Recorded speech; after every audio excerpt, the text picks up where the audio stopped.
And hello, World Wide Web. I'm Pruitt, and it's another episode of Starward Bound, where we have the intrepid crew getting a little silly tonight, getting a little dressed up, because it is the day before Halloween. So before we get on with the Halloween shenanigans, let's talk about our sponsor, and then we'll go around to cast and crew, get a recap going, and get into the action. We are sponsored, as always, by Tabletop Loot. Going over to tabletoploot.com, entering that code, WebDM15, it's going to get you 15% off dice, mugs, and t-shirts. You're going to love it because who doesn't love dice, especially when they're cheaper than they should be?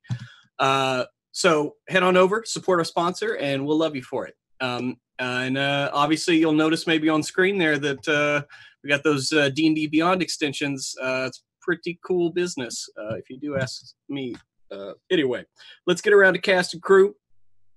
Starting off tonight with Trey. How are you doing? I'm just saying, you know, I had to get into my inner Dakul.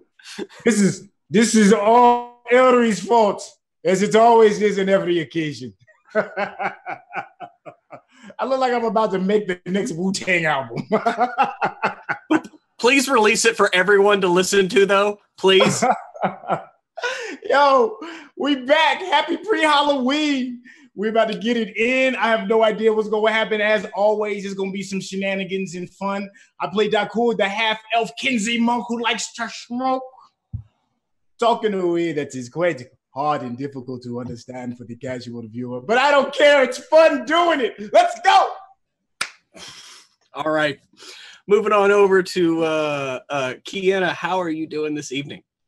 I am doing pretty good. It's the night before Halloween, and yeah, it's Greg's fault. I'm not even saying it's Ellery's fault. It's Greg's fault that this is all going down. He was like, "Hey guys, I'm gonna be out and dressing up as Ellery tonight." And we're like, "Well, shit." So we all stepped up our fucking game, and now we're here. But no, I'm very excited to be back. I missed you guys last week, but I have my voice back, and I am here, and it's gonna be interesting. I have no idea what the fuck's gonna happen. Well, I mean, hilarity will ensue. Hopefully, we'll see. Anyway, to the catalyst for this dressing affair, Greg, how are you doing tonight, Sir Toss Bottle? Listen, I'm perfect. This is what I usually do. This is a normal night for me. I said, everybody, I'm going to get a little bit more in character tonight, and everybody felt threatened. That's perfectly fine. It's kind of like a Cold War with how you're going to run your PCs. That's perfectly fine with me, because tonight I am Greg Grimjack21502 on the Twitches and the Twitters, and I am going to be playing Arcane Trickster, Halfling, Ellery Tossbottle. Let's get to it. Oh, I can't wait. And last but not least, we have Emma. How are you doing tonight? And go ahead and give us that recap once you tell us how that goes. I'm confused about the last part that you said, but I'm Just good. Go ahead and lead into the recap. I'm good. I did all of this in the last 2 minutes because I didn't have a costume because I've been covered in baby snot and vomit all day.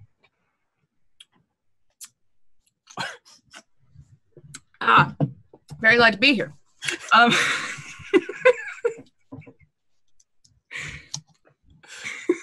That was perfect. So why don't you go ahead and give us the ship's log and yes, Hilgard, Captain.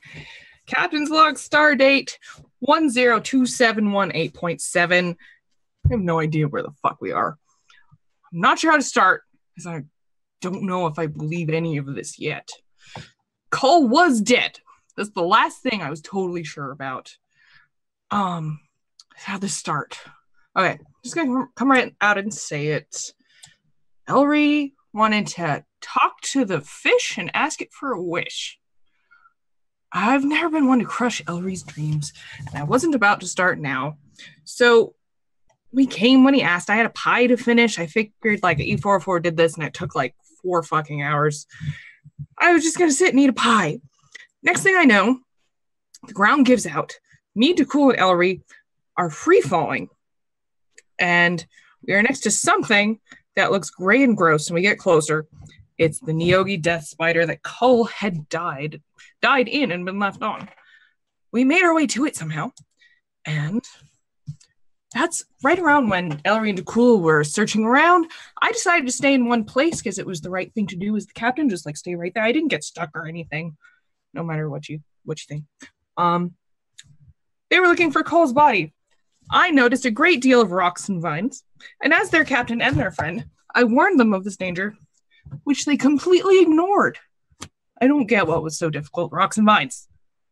Rocks and vines. It's dangerous.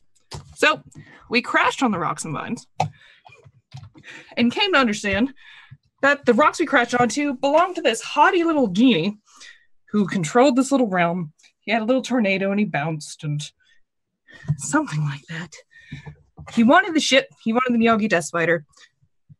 But I lost my place in my notes, she says confusedly. Hilda is getting older. She's getting much older. The only thing I was certain of is that we had Cole. And I've been thinking for quite some time about how to revive people who've been dead for longer than I've been able to do this before. And I was pretty sure I could do it. And I was pretty sure I could do it to Cole. But I needed a diamond. So I gave the genie my pie in exchange for his hospitality. It's a really good pie. It works. Lo and behold, his home is full of riches, including a diamond of the very sort which I required. After some deliberating with Ellery and E404, and it's strange because I'm sure E404 wasn't there before, and they weren't there after, but they were definitely there at this point. And Ellery and E404 and I decided we were going to take this diamond, but not use our hands, thereby breaking the letter of the law of hospitality to which we agreed, and revive Cole, while DeCool painted this genie's portrait as a distraction. Made sense to E404. Unlike our usual plans, this one actually worked. Until the genie got back and got a little mad. I thought we were going to fight. Then DeCool said something about wishing he was back on the Dawn Rose and that all of the crew was alive. And now we're here. And Cole is here. And I feel sober. And I think I might be having a stroke. Or maybe we're actually here. Stranger things have happened before. That they have. And so y'all wake up on the deck of the Dawn Rose. Ellery had run down immediately, hearing DeCool's wish to go check on Ledbetter, and he noticed a breath escaping. But Jocelyn didn't seem to wake up. It just seemed to be in a comatose state. But Ellery, the thing that you notice the most is the fact that you can see Ledbetter's breath And then you finally realize that the air around you is cold, frigid, and you can feel your own breath escaping you. Where do we find the rest of the crew as we pick up right where we left off? But you all feel pretty well rested, though. That's the thing. It's like you just kind of went through a little bit of a scrape, and you didn't really use too much of your spells or anything, but you just kind of feel refreshed. Like a long rest? Yes.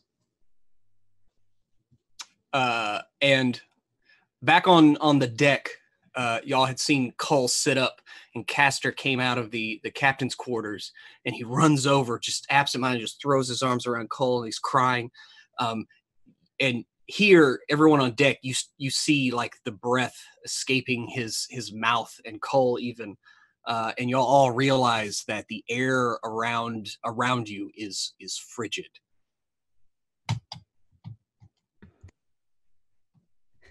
So E is here and very confused. And actually, you know how like there's the kind of a bit of heat waves off of like a car or something in winter? You see a bit of that around them. Mm-hmm. Hilda, what happened? You don't. Where were we? We were. Where were we? Just gonna turn around to Dakul and ask Dakul, what's the last thing you said? Hey, I remember asking the ring to take us back to the ship, and have everyone who was on the ship before brought back to us. Yeah, that is it exactly. Wait, did something seem a bit odd? E would have immediately kind of gone to you guys. It has been 3 days since you had disappeared. I was very worried. 3 days.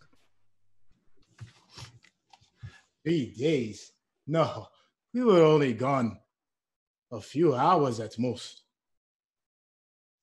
I have very precise timing and calculations of clocks and days. You have been gone for 3 days and 2 hours and 43 minutes. Then what has happened during all of that time? I have been trying to help around the city since all of you disappeared without me.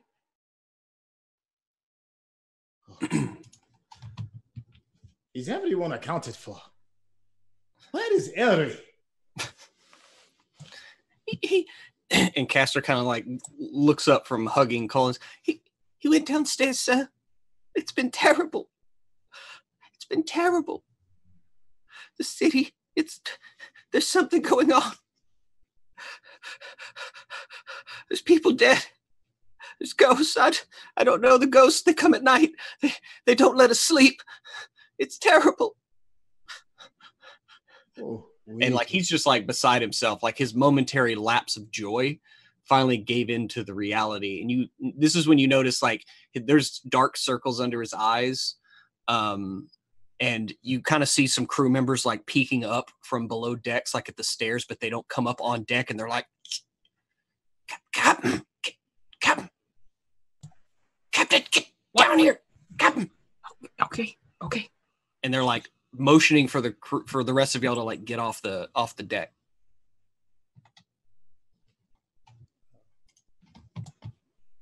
Yeah. I'll go. Okay. I will follow my captain. And Elry, you kind of are, I guess, might be coming out from the room as the captain's coming down below decks, and the rest of the crew, they're like shivering in the corner. Everybody's deep bags under their eyes, and they're just like, thank the gods, Captain.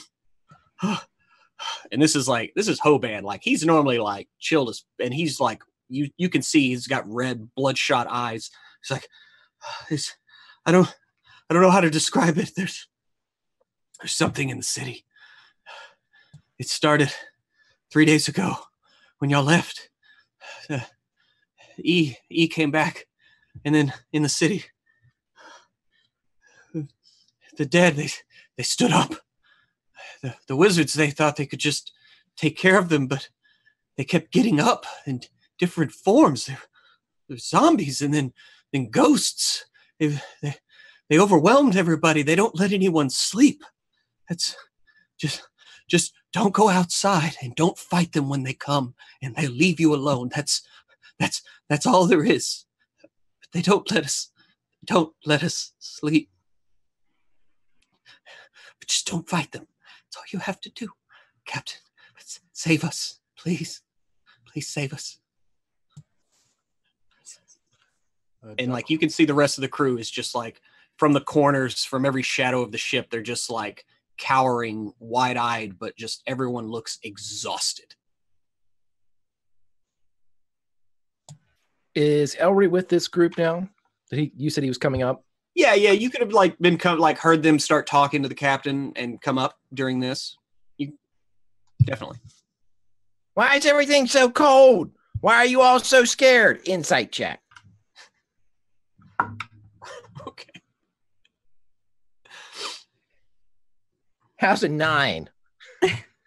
I mean, these guys, they're talking about ghosts and the dead rising and just, but they're very sincere. Like, just seriously, if you don't fight them, they don't attack you. They just won't let you sleep. What do you mean they won't let you sleep? What do they do if you try to sleep?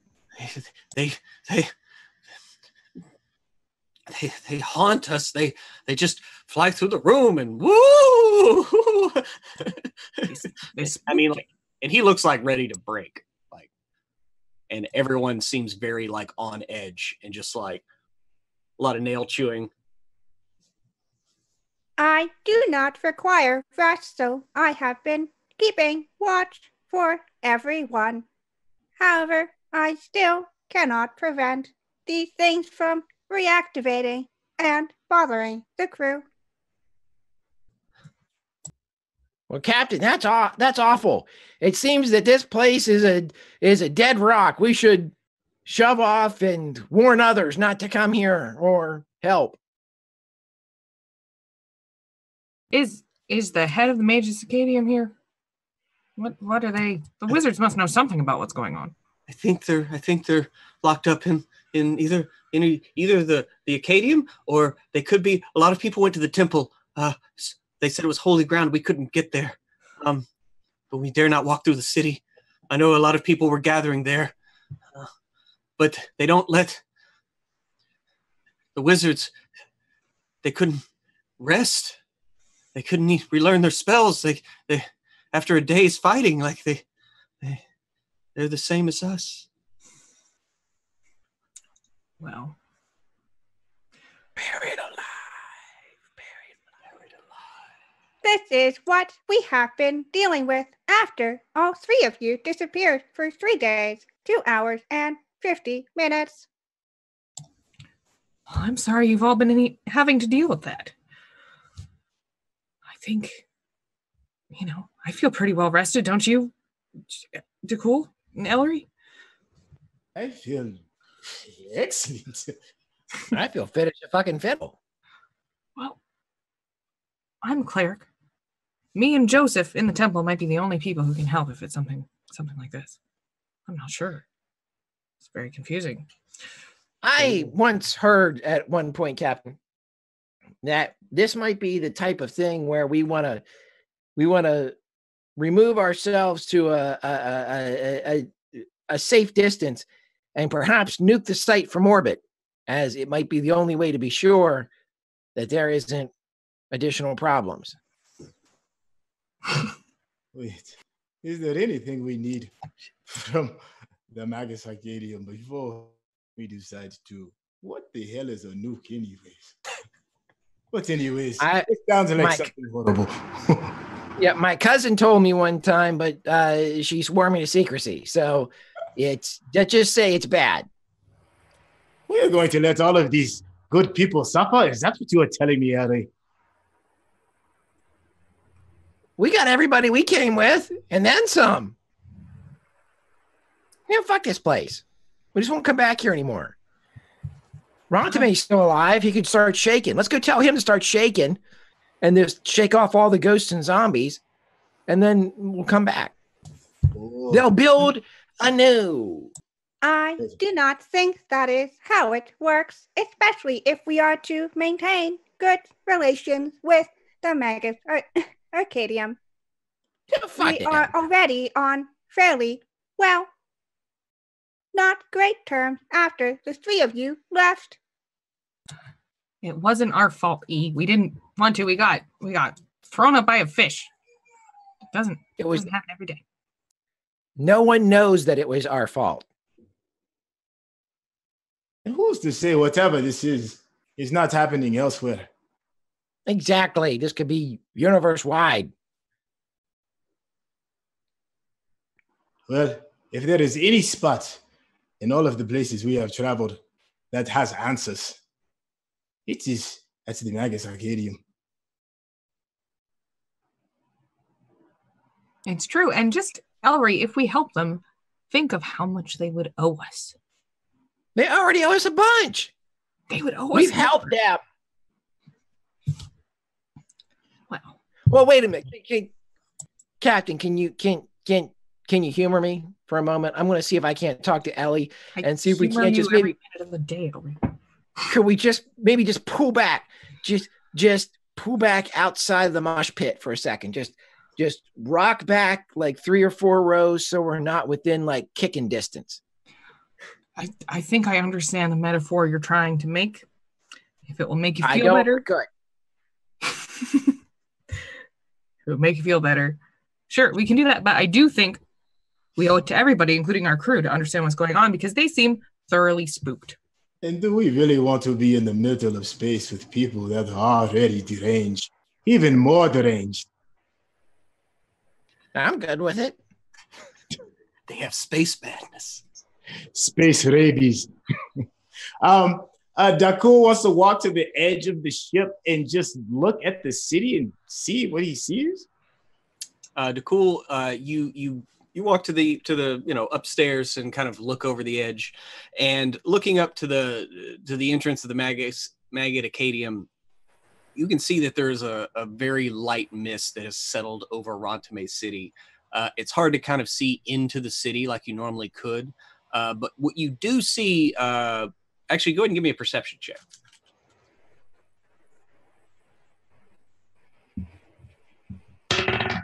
Oh, rolled into the corner. 6 and 5 is 11. Okay. I don't see knock sheets. Yeah, you. I mean, maybe you saw something move in the mist, but you're not really sure. But it all seems quiet. Maybe a little too quiet. I cannot see anything of major concern other than the strange mist that is everywhere.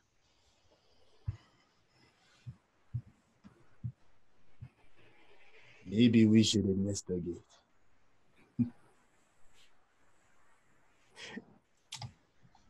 Why? I mean, why would we do that? We have a boat that doesn't have to be here. It's a ghost town. Shit like this happens. Ellie. Ellie. You see Ellie kind of like peeking around the corner, like heading up towards the helm's room, and she's kind of like scared. Is that you? Yeah, it's me. Hey, Captain, let me talk to Ellie. I won't tell her to do anything. Just let me talk to her. And he gets over to Ellie. Ellie, I want you to go as fast as you can. A number 10 away from here. I'm just going to talk to her for a second, Captain. We'll see exactly what I need you to fly to 10 and get the fuck away from this ghost town. As soon as we figure something out, Captain, I'll let you know. I can't go in there. Why? Because they found me on the other side. I can't go in there. Well, shit. The ship won't move. I'm sorry, Elry. I was scared. I got out. It was so cold. It's cold out here, too. I know. Well, what if we get Xander's alive again? What if we plug him into it? Maybe he can fly it. He tried already. The ship won't move. Is he dead again? No, he's still alive. He's scared, though. He hasn't slept either. But he managed. Are you sure? I'm pretty sure. I mean, what is real life anyway? I mean, this all could be a dream, and we're the imagination of ourselves. But who knows? Anyway. From now on, call me Neo. What? You just fly. You can.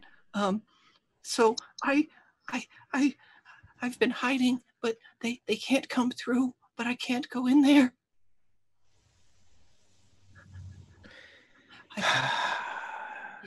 Who are they? Do you know? What's the intel? He's here. Christ, Windows is crashing too now. Yes.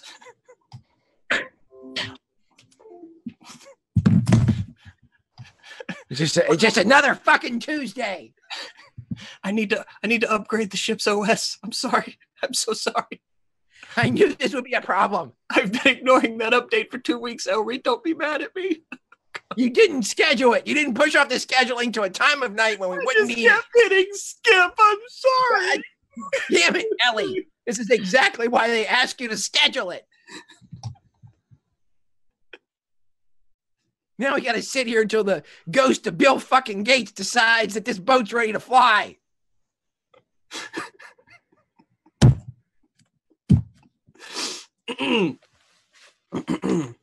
Anyway. Oh, that was beautiful.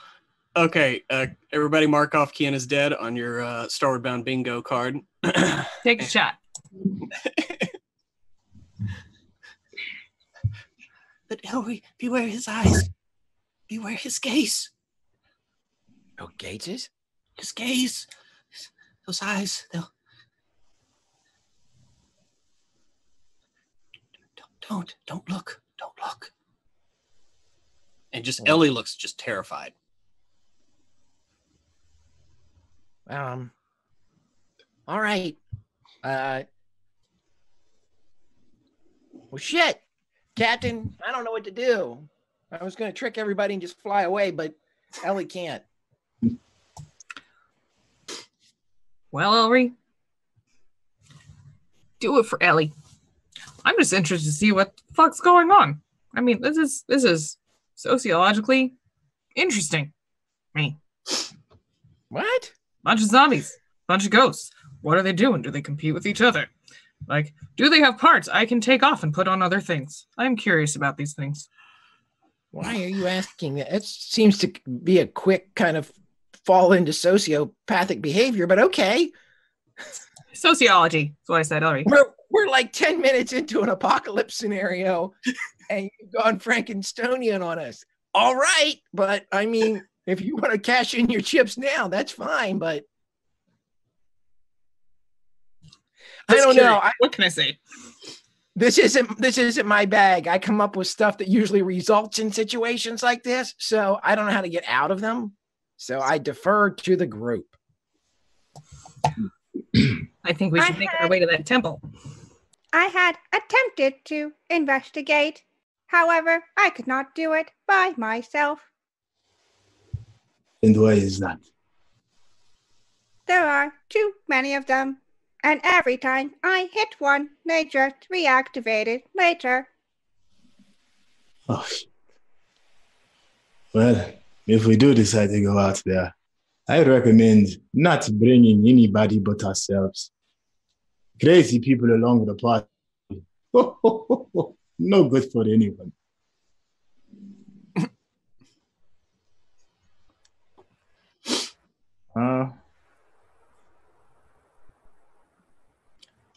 All right, well, yep. I think we need a plan. So what's the plan? Where are we going? We're gonna leave the boat just for shits and giggles, or I think we should go to the temple. I spoke to Joseph. He ran it. He seemed competent. They say it's some sanctuary. That might be where they know the most. You must prepare, because he may be crazy as well. Did you say that? Do they bother you as long as if you don't leave them alone? If we leave them alone, can we just go? We have managed to stay on the ship mostly unbothered. If we do not bother them, that is how we were able to stay here without being harmed while all of you were gone. And like even as you are planning here, you see kind of one of the crew members at the edge of the cargo hold. He's like nodding off, and through the wall, a ghost of a student, younger student, bags, crossed, holding books, and just like you can't hear what they're saying, but they're like saying something, and it just kind of comes out as a long drone, just but they're like mouthing something. And they just kind of like move up to the crew member, and he just kind of and falls over. And the ghost just kind of like looks around the room, and then just kind of drifts back through the wall of the Dawn Rose. you're almost Weasley'd. This has been happening for 3 days, 3 hours, and 1 minute. Okay. Well, there is only one way to solve this, and that is off of the ship. If awful. I'm just guessing. Which direction should we take? Where has been the least amount of ghouls? I am not sure, but we can attempt to walk through. All right. They are not like, well, most thinking beings and have strategic ways of moving.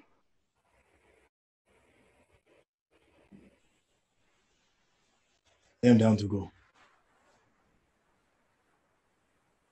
Who is coming with me?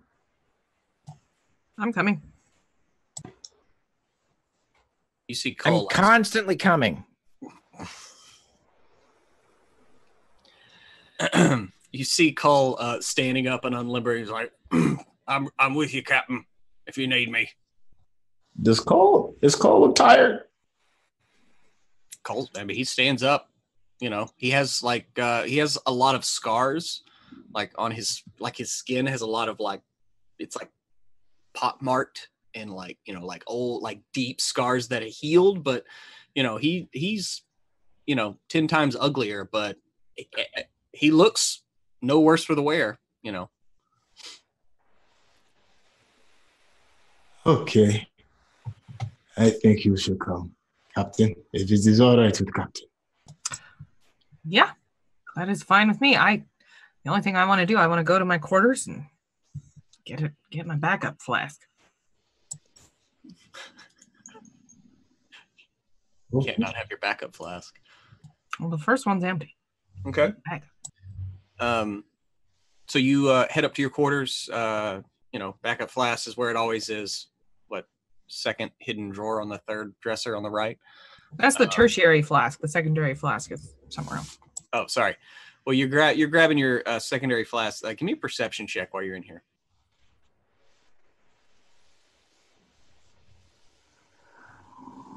And that was the last they ever heard of their captain. 14. 14? 14. Yeah, you hear a long, scratch across the wood floor underneath the bed. I will get out my mace and look under the bed. Okay.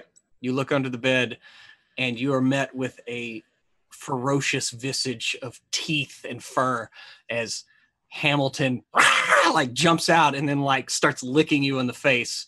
But he might have nicked you with his fang. He's much bigger than the last time you saw him. But yeah, and then you look under here and you see that most of your boots have been pulled under the bed and are mostly chewed up. Your tertiary flask is actually gnawed upon underneath there. It might have a small puncture, but the smell of booze is it's under there. And it is on his breath as he's the booze as he's like licking your face. She will be she will be beside herself with joy, and give him a hug and call him you big drunk lug. I missed you. And he's just like chuffing and just like licking your face and just going nuts. Be like, gentle, goddammit, we talked about this. Gentle. He tones down like by like 3%. That's okay.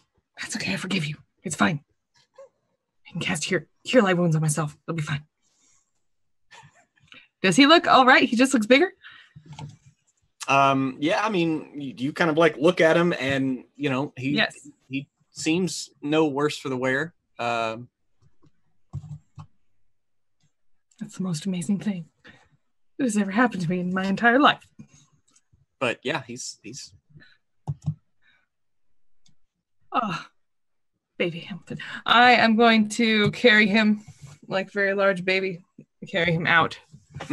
And say to Rachel, cool, Elry, look who's back. It's a miracle. By the gods. Elry pulls his gun out and shoots. What? Wait. Everybody roll initiative. And that was when the campaign was cut short. I cast Vanish on Elry. I go somewhere nice. It's not cold. For a minute. Oh, look at that. Yay. I'm so happy for you. Cool. I don't know what you did, but I couldn't be more thankful. This is amazing. My Hellion has his brother back. We are family again. And you see Castor's head pop up from the stairs below, like, oh, that's what was in your quarters? Oh, my. You know, like he's just like, I was scared to go in there. You got your best friend back, Castor. Oh, got your best friend. He's the only one that really knew me. Me too. Still tending the scars on his forearms. Yeah. And yeah. And yeah, and at that, Hamilton like leaps out of your hands and actually scurries over to Castor. And he kind of like pets him.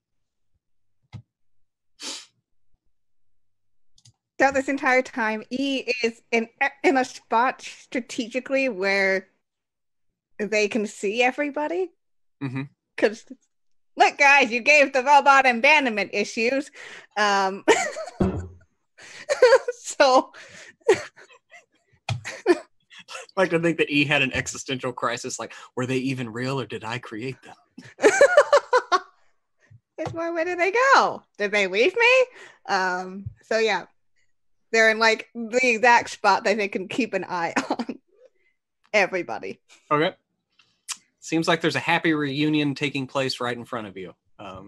Hilda looks happy. Elry looks, it's hard to say. Nonplussed? I don't know. The coolest choice as ever. And yeah. So y'all are on the deck of the ship.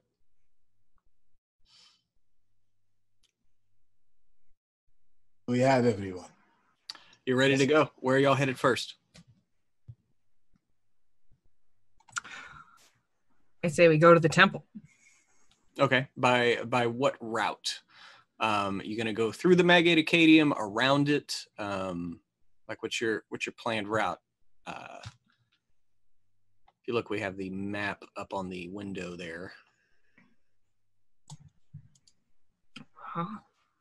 I was thinking the most stay outside so we don't get cornered. Okay. All right. So y'all head down the gangplank and up the docks. As you draw closer to the Magate Acadium itself, the temperature grows noticeably colder as you approach Rontomeh City. And as you get to the end of the docks where kind of T intersections there, go ahead and everybody give me a perception check. 16. 15.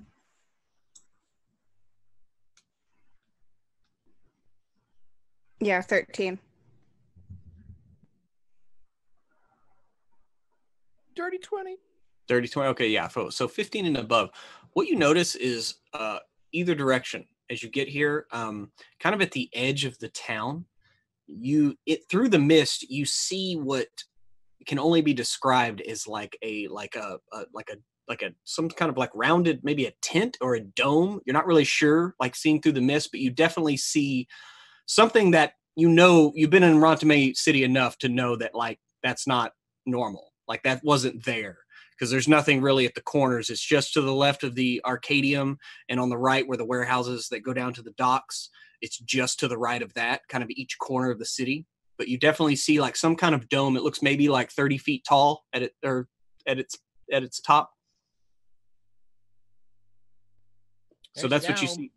Yeah, that's what you see as you kind of are right here at the Magate Acadium building, the temple on the other side of town.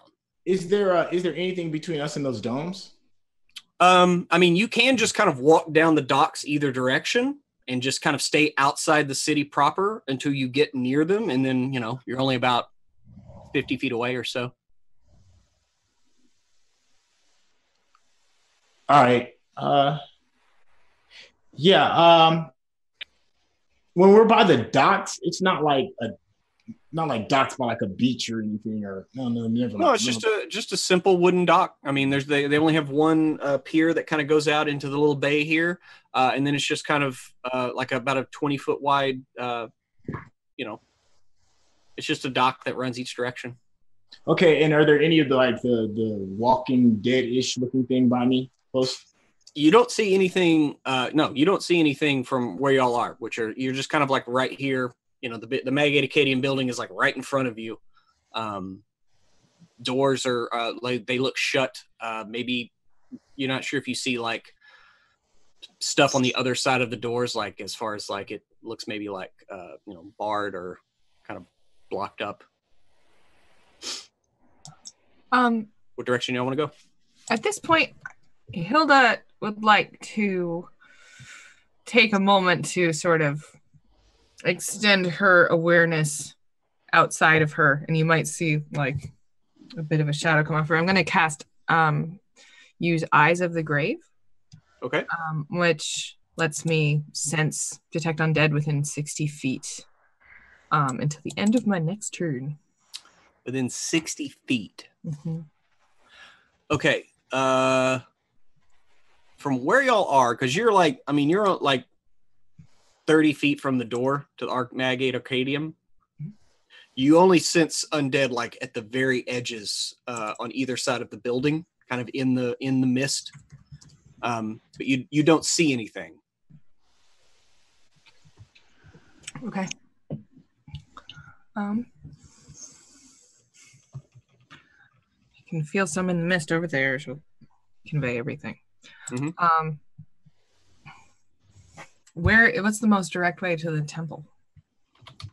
Well, the most direct way would go straight through the Magate Acadium, or you can just kind of go around it through the green lawn. We decided to go through the Magate or around the Magate. Y'all haven't decided. She just asked the options, and that's what they are. I would say go Captain, around. What? You want me to sneak up and see what's in there? Sure. Go ahead. I can do that. It's not like undead can smell me or anything. Or I've got 39 hit points. I'm gonna sneak up there. Okay. That is a 22. 22 stealth. Where exactly are you sneaking? Elry is going to sneak up to, I guess, the dome area, as that was indicated as being the kind of the center of the situation here with the temple, right? Yes, right. Yes, right. Well, there's a dome. There's a kind of like a black dome or tent or something on either side of the city, at the edges of the city. Okay. I misunderstood. Magate All right. Stadium, like on the map there, y'all are like right there at the docks, coming right towards the Magate building at the very bottom of the city, right? And so, Okay. y'all can either go on either side of the Magate Acadium to head to the temple is that big white building at the very top of the city. Yeah, he's going to sneak up. He's going to stealth up towards the temple. So he's going to, as soon as he kind of like drifts away into the shadows, he's going to make his way towards. Okay. Are you going by means of trying to go through the Magate Acadium or around it? He'd go around it. He's not going to. Okay. So you sneak up, we'll just say to the right. And you kind of peek around the edge of the Magate Acadium, and you definitely see something move across the mist. Something looked like maybe another kind of ghostly outline of a student. This one like looks like they're casting a spell, and they're speaking really fast, but again, it just comes out in this long drone. But they're definitely like, and it doesn't look like they notice you. But in their go ahead. I said these fuckers are still doing homework. Okay. They are ghosts. They have unfinished business. The midterms are coming up. And so, yeah, you see the ghost kind of drift by, and then in its wake, you see two, what I can only describe as shadows, just kind of drift through the mist in its wake. As it just kind of walks off to the side, just kind of heading from your left to right. He would message back to the others. Okay. Hey, be careful. There are more of these crazy ghost students up here, and they seem to be hell-bent on finishing their studies. Okay. And then he would proceed. Okay, so you want to start sneaking up the side of the Magate Acadium building? Yeah. Okay. Go ahead and give me another stealth roll here. Oh, that's a 16. Okay. Yeah, you as you step up here, like when you're in fog or mist, how sounds just kind of come out of nowhere. It's just they're either deadened or heightened, and it doesn't seem like there's any rhyme or reason to it, right? Like you're stepping forward and you're like, oh, I'm being quiet. And then you feel kind of your hand kind of brush against the side of the building as you're just walking.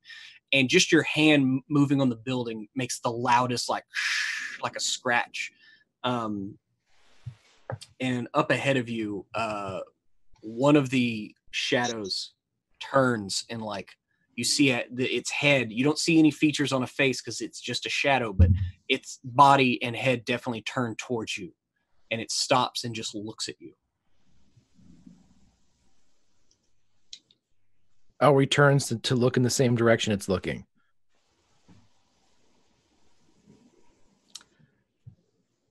Okay. Do you do anything else? He's trying to be, I'm not trying to be a smartass. He's trying to be as just going along with everything. Like he's looking to see what the sound was as well.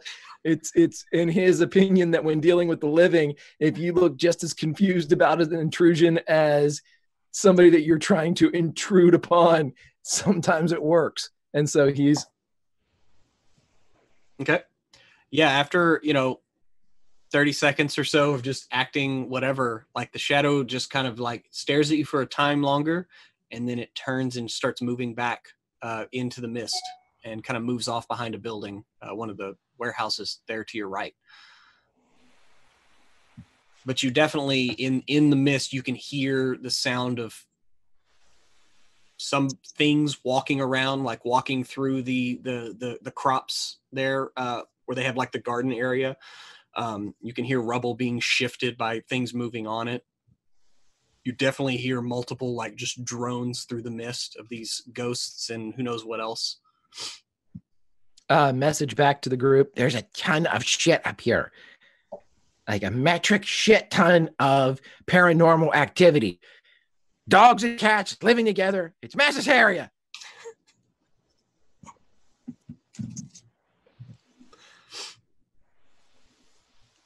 If we are surrounded by ghouls, maybe we should investigate the Arcadium first.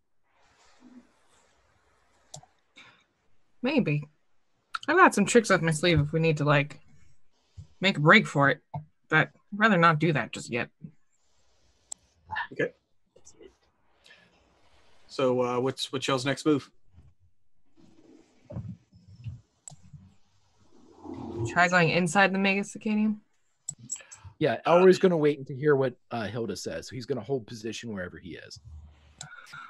Yeah, what's your response to his message? Response is, don't want to go that way. Why don't we meet back up and try going through the building? Kitty. All right. You can go ahead and everybody can check off their monk appearance on their Starward Bound bingo cards. He's been a right shit all day. Okay, so y'all decide to meet up and you head up towards the doors to the Magate Acadium.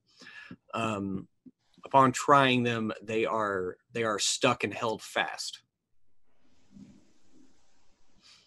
And you definitely see like marks on the doors, looks like claws or something, indentations, scratches, something trying to get in. They have barred themselves in. Should we knock? I do not know if they will answer, considering that they have been trying to fend off these creatures.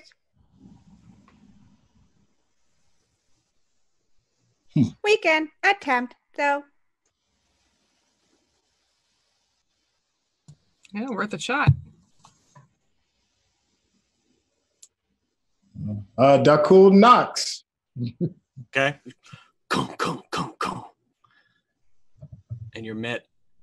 Silence. It extends to a minute. Still nothing. Yeah, they're all fucking dead in there. You shouldn't go in there. Are there other entrances? Windows, perhaps? Yeah, there's windows all around. Dakul's going to go to the closest window and look in. Are they ground level or are they like above? Oh no, there's a set of windows on the ground floor. Yeah. Yeah, Dakul's gonna go over to one of those windows and look in.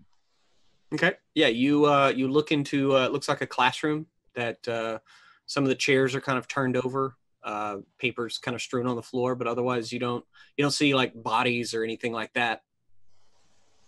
Is the window are the windows the kind that are like built into the wall, or are they like the ones that you can kind of like lift up? No, they don't. It does not look like they move by any means. They're kind of just built into the wall, and they also, because remember the building is kind of like extra dimensional in its space. Like when you're looking in the window, depending on how you look, the room kind of warps as far as like its size, because you're outside looking into a kind of a squish space. But it just kind of looks funny when you're like kind of move back and forth. But otherwise you can see into the window or see into the room. Are the windows, so when you say, are they like are they big enough for people to pass through if we broke the window per se? Yeah, I mean you're not sure. I mean, if you did break it, you'd probably be able to squeeze in. E might have a little bit of a trouble. A little bit. There is a window available.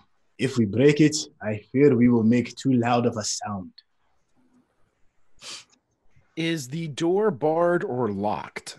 The front door with the claw marks on it.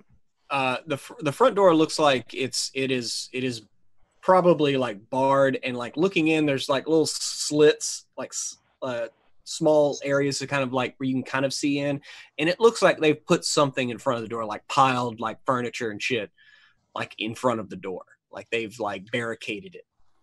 We can see in. Yes, you can see in. Like you can see like kind of in through the door, and you can see like he's looking in the window. Does Ellery relay that information to me? Yeah, hey, I can see in here. I know what you're thinking, but why don't you save your little thing? Yes. Because I can do mine twice. Oh.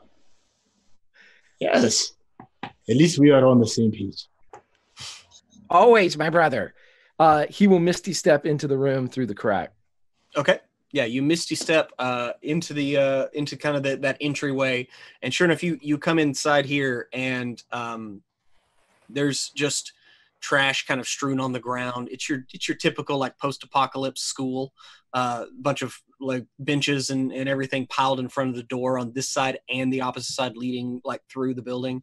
Remember the libraries off to the right, hallways off to the left of classrooms, staircases going upstairs. But you do not hear anything upon stepping in here. And again, you don't see sign of anyone. Does the door look like I could free it, as far as unbar it, unbarricade it, Yeah, it's gonna take you a minute. But yeah, you could do it. It'll probably be a little loud, but yes, you could do it.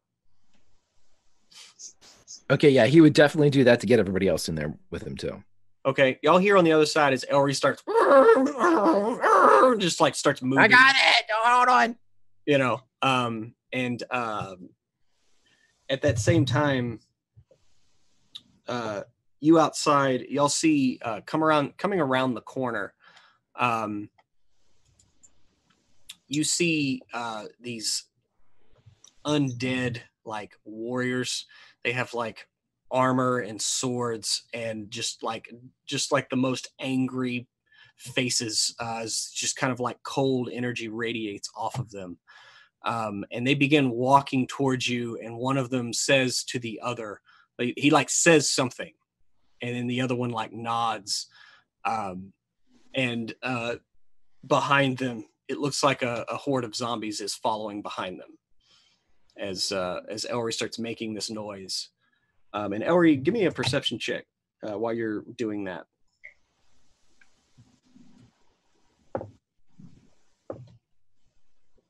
Ooh, I think it's a 12. 12? Okay. Yes.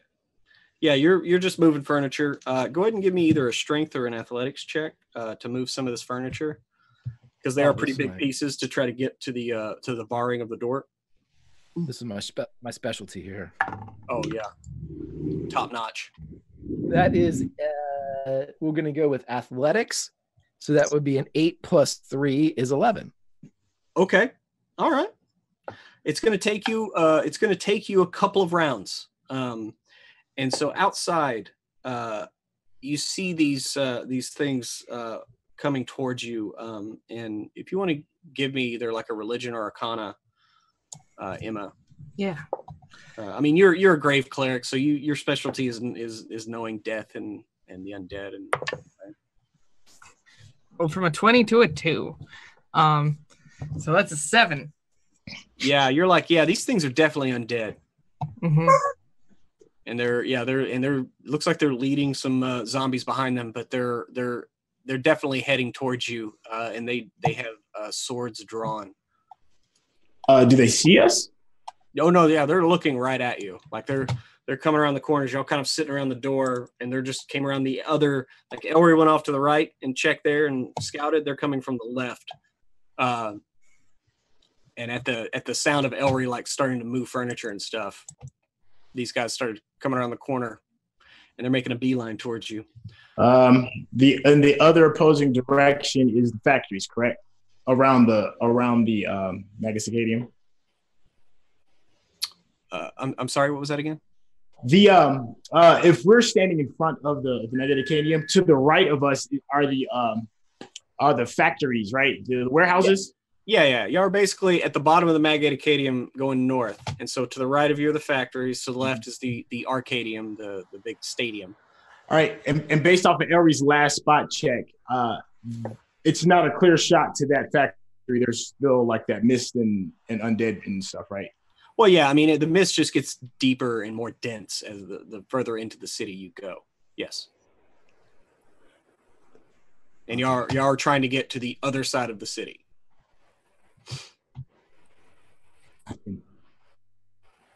What shall we do? If worse comes to worse, I can bring one of us, including myself, inside. Yeah, we never figured out how many, or I don't know, how many people can I move with? Hey, you did it with Cole, and that, as far as you know, that was like, what, an hour and a half ago? I mean, you did that, and then you painted a picture, and then you got here, except it's been 3 days here. So, like, you just figured out that you could do that like an hour and a half ago. So you haven't had time to mess with it. You don't know. Shit. I do know. You definitely, they're going to be here next round. So do y'all want to try to engage them? You want to run? You want to try to help Elry, like, push the door? What would y'all like to do in this next round? Oh, there's an idea pushing the door. Ooh. Yeah. Hilda will say, like, I'll take these. You guys open the door. Okay. If all four, would you give me a hand? Of course. Okay. So y'all both give me an athletics check. I do count as a size larger for pushing and pulling things. Yeah. I think it's more going to be like DeCool's going to give E a hand. Yeah. My athletics is trash. 15 and 1. Oh, 16 and 1. 17. No, that's a 15. I'm sorry. 16. Okay. Dirty 20. Dirty 20 and a 16. Okay. Yeah. Elry, you're kind of pulling stuff out of the way, and you can almost reach the bar, and you're lifting up on it, kind of reaching through like a chair and like an armoire that they like moved in there. And you manage to lift the bar just enough as they're like shoving it open. Hilda, what are you doing as they're finally getting the door open, but these guys are almost on you? She is going to summon within her all the forces that exist in her of good and of not undead, and she is going to attempt to turn them just to see what happens. Okay. So they have to make a DC 17 wisdom. All undead within 30 feet of me. Okay.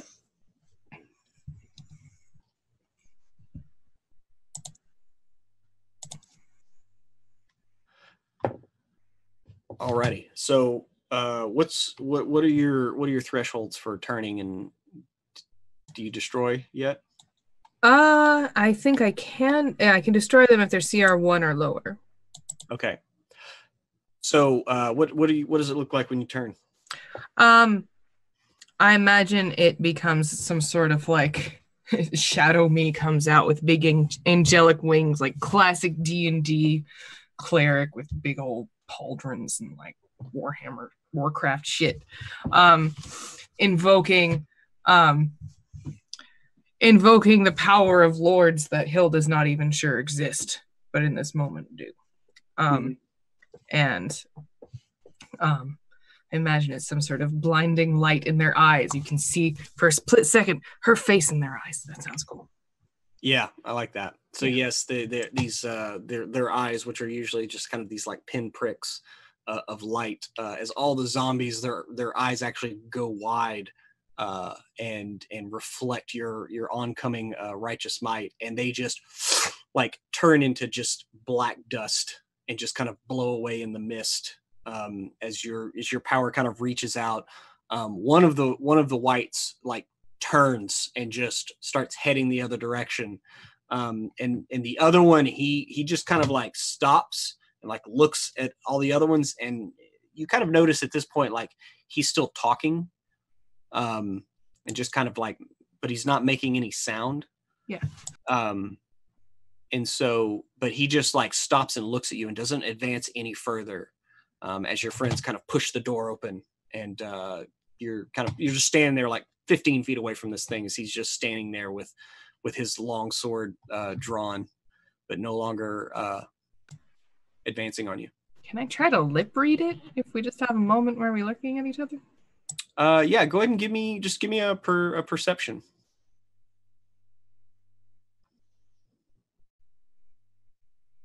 19. 19. Yeah, you definitely like he's just like mouthing like something, and then you just kind of watch it for a second, and maybe like DeCool and you're like, come on, let's go, and he's just like, Where is the abomination? I must find the abomination. Where is the abomination? We must find the abomination. Where is the abomination? And he just, like, he seems to be repeating this sentence over and over.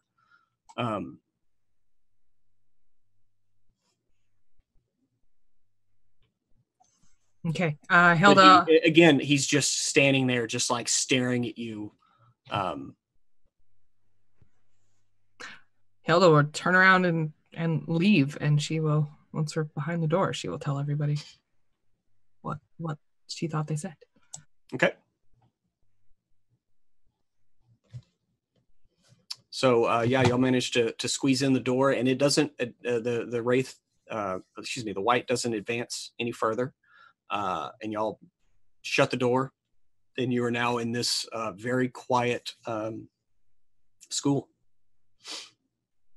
as the door kind of slams shut with a very lonely echo. Bless you. Well, this sucks. What does Ellery? The situation. E404, we're stuck in here. Did any of you pick up what it was saying? He was talking about the abomination. Where's the abomination? Isn't that what they called Ellie when we were here? It's not polite, but maybe. Yes, they did. So strange. I am not sure what they are called. But the ones that were pursuing us and Ellie. Yeah, y'all do know there was some manner of shadow fae.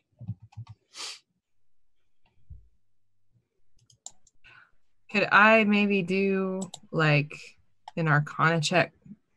Like, do shadow fae normally deal with undead? Yeah, give me an Arcana check. Another 19. I mean, yeah, the beings in the Shadowfell. I mean, you know, there are human necromancers. There's human death clerics. It's not a far leap to assume that maybe someone from the Shadow Fae or the Shadow Fae court, you know, aspired to something similar. You know, it's all conjecture at this point, but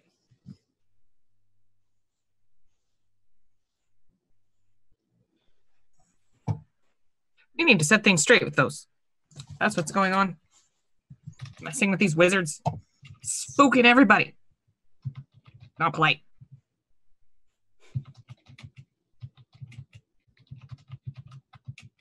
I'm gonna be honest. I'm way out of my comfort zone here, Captain. So whatever you say, I'll pretty much follow along.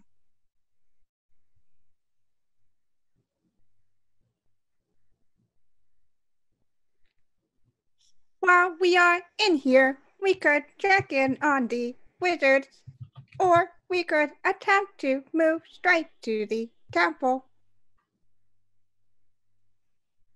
What time is it? Fluid, if we have any concept of, well, I would kind of have a concept of what it's nightfall coming, essentially. I mean, nightfall is hard to gauge in a sphere that has no sun. But the general like routine of this place, you know that it's getting close to what should be like evening, you know. So it's like 5 RST. You should be eating dinner right now and, you know, getting ready for, you know, whatever. Yeah. He always syncs their clock to whatever's happening. Yeah.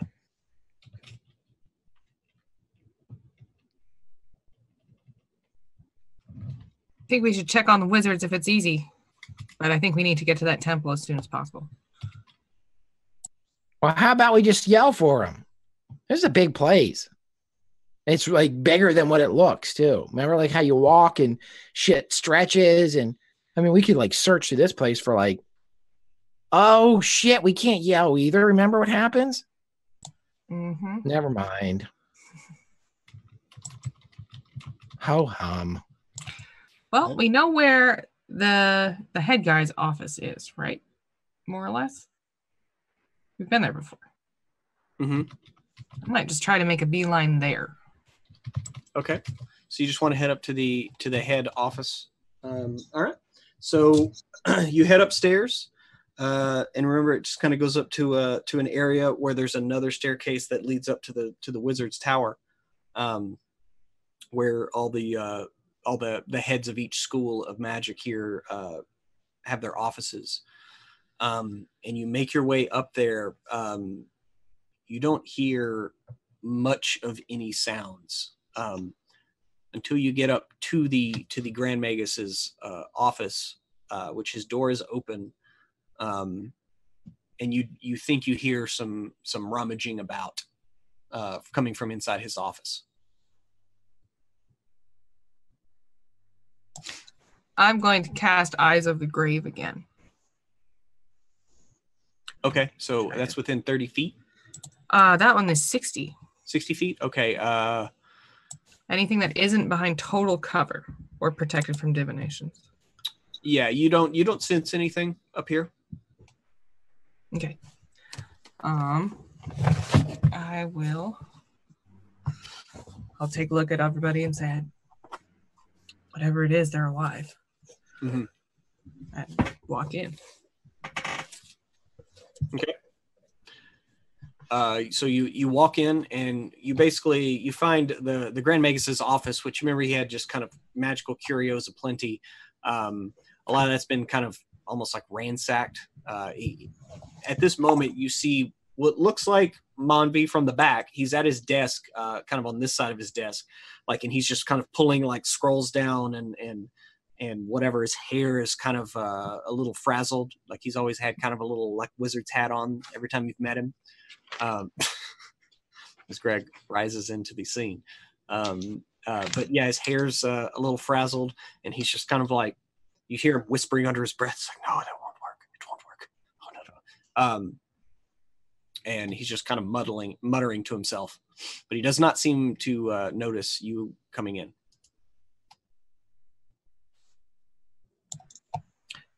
Excuse me, Monby?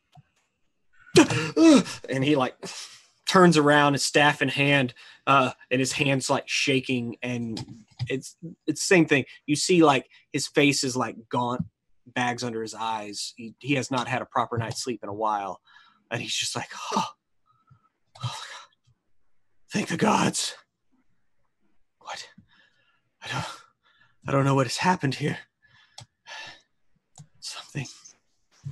Something brought the students back. You have no idea what happened? I don't know what it is. I've only seen it in the distance, in shadow. It moves like smoke. I've never seen anything like it. It's smoke. It does not move like it has like a form, like a corporeal form. That's what I mean. It glides through the air. I've never seen anything like it. It's doing something. Did you write those letters? I've been a bit preoccupied, Mr. Tossbottle. Thank you. Maybe they're not. Maybe they're not put to rest. Maybe. Well, Mr. Monby, appreciate. Is there anyone else here besides you? No, we had everyone retreat to the temple. At least they could try to get some sleep there, but we're harassed at every moment from outside. It's terrible. Is there a way to get to the temple other than walking out the front door? I used my last scroll to teleport back here. I've been looking for ways to help, what it could be. I know there's something at each corner of the town. Something's happening in the middle. You can see it from the tower here. And he like points, and you can look out over, and at the very top of the mist, kind of in the center of town, you see the very top of some kind of dome structure, or again, like it just looks like a black dome, like almost like, I mean, you've seen like a darkness spell cast, right? It just kind of looks like that. But it's it's hard to make out any real details because of the mist. But yeah.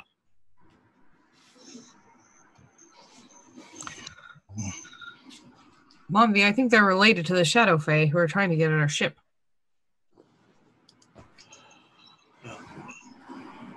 I had seen shadows moving about. I thought to make that connection. But they want what's on your ship, then something powerful if they're willing to go to this extent. Still not sure what's going on here. It's confusing. Is it some sort of summoning ritual? It could be. I mean, it's got the hallmarks. The 4 on the edges went up, and then only this day that we've seen whatever that is in the center of town. It's only this day that I've seen it crop up. So I'm not sure if it's at the end stages or if it's already over. I'm not sure. I just...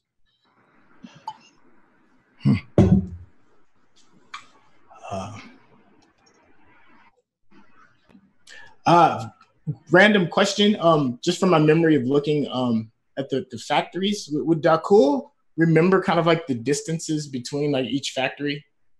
Like, how far away are they from each other?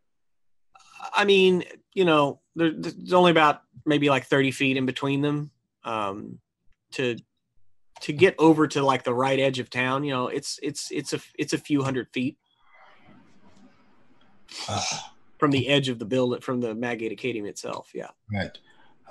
My captain, he mentioned something about some type of construction on the left and right sides of town.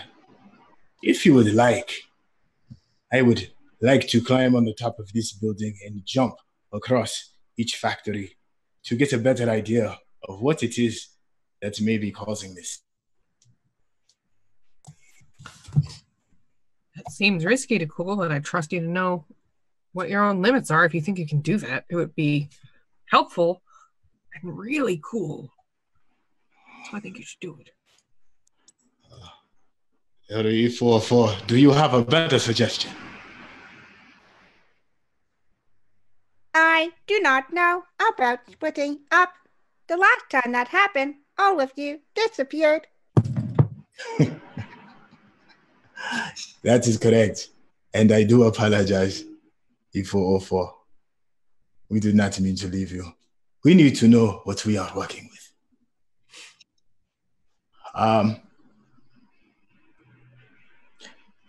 Yeah, so I'll go out to see if I can get to the top of no, I'm gonna ask Monvi, is there a way to get to the roof of this building from inside? Oh yes, and he like motions to his door that kind of goes out to a little patio area. You can go out there and work around the architecture. It shouldn't be too difficult for one of your skill. Ellie, your ability to speak to us great distances, will you be able to communicate with me? Yeah, because I'm going to be right beside you. And he gets his shit as he gets ready to go. Thank you. That has warmed my heart. Yeah, but it's cold, so. Yeah, it is fairly chilly here. All right. With that being said, Cool's got an extra bit of confidence in his step. He's gonna head towards that exit and see if he can't get to the roof. Okay. Yeah, just give me an acrobatics check to get down on the roof and to the edge there without slipping as you're kind of transferring from the tower to the tiled roof. Got you. 14 and 9 is 23. 23 as well. Yeah, y'all both, hop, flip, kind of slide down to get to the, and like you're heading now right to the edge. And there are 3 factories, one right after the other. The first jump is going to be a little bit more. It's about a 40-foot gap to cross.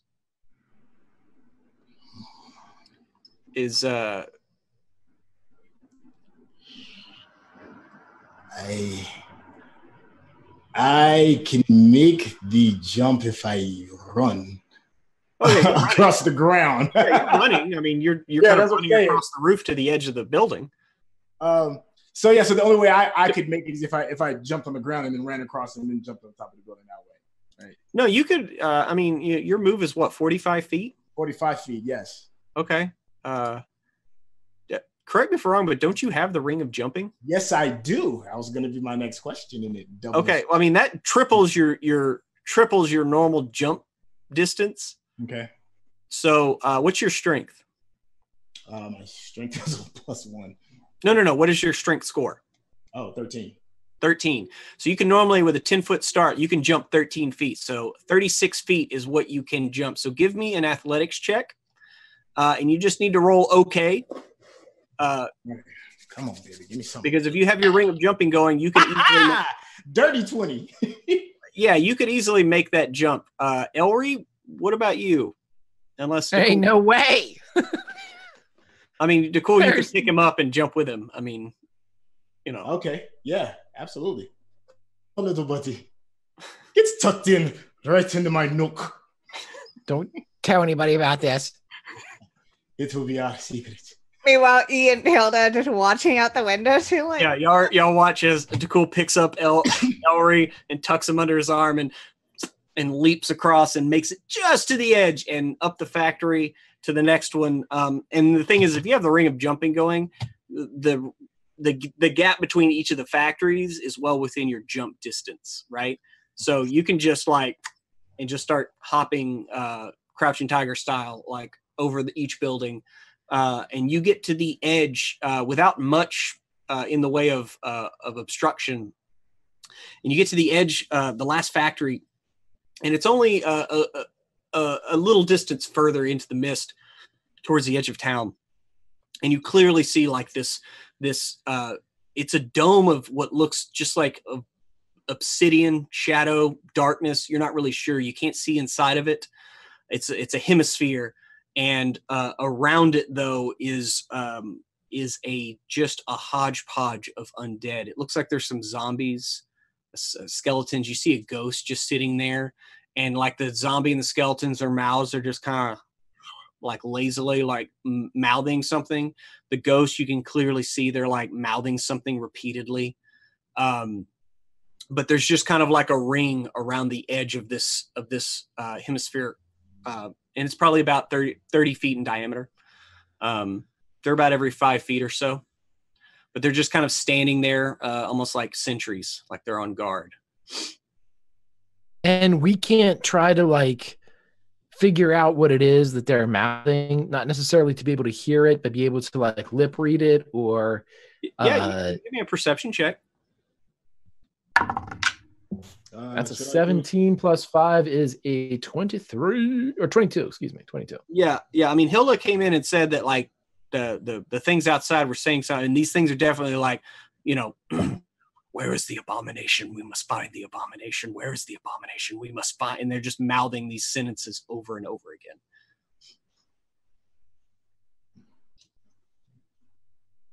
What do you think? I got an idea.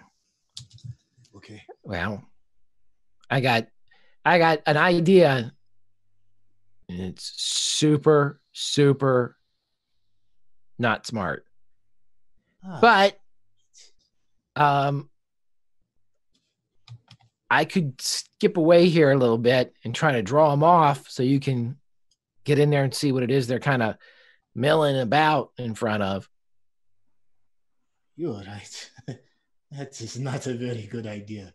But it is the only good one we have. Well, I mean, any port in a storm, right? Okay. Well, where will you run to? I don't know, baby. Where will I hide? I'm just gonna see if I can draw them off. Hold on before you go.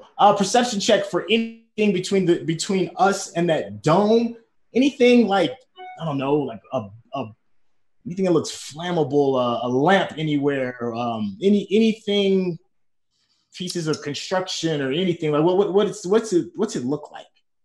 Well, I mean, there are like little pieces of like refuse, like boxes that are broken apart. I mean, this is the very last factory where they kind of bring in and offload, cargo and stuff. So you do see some like pieces and broken boxes down like just below you, like right at the edge of the wall. But they're like right down below you. The further out you get, there's not really anything. Like, again, this is the edge of town. Nobody really goes over there. So you don't really see anything that would catch your eye. Ellie, are these things smart? Cool. I have no fucking idea, but we're gonna figure out how fast they are in a second. Shit. I mean, they're putting sentences together. Yes, that's true. Get the abomination. Find the abomination. Get the abomination. Anyway. I mean, All right. they know that. Let's go for it. Let's do it. Okay, so what It's do a you great doing? plan. Proud to be a part of it. Terrible idea. Okay, listen. You stay. Get to the closest corner to the next place where we're going. I'm gonna get over here. Shit. I'm gonna get over here. All right. And so we're still on the rooftops, right? We're like looking down on all of this. Yeah.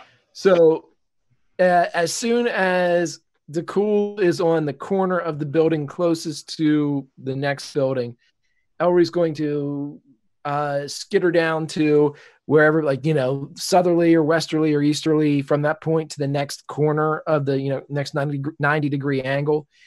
And when he gets down there, he's going to find the biggest apparition, ghost, zombie, whatever it happens to be.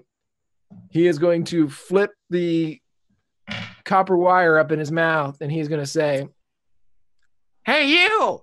I found the abomination!" as he casts message.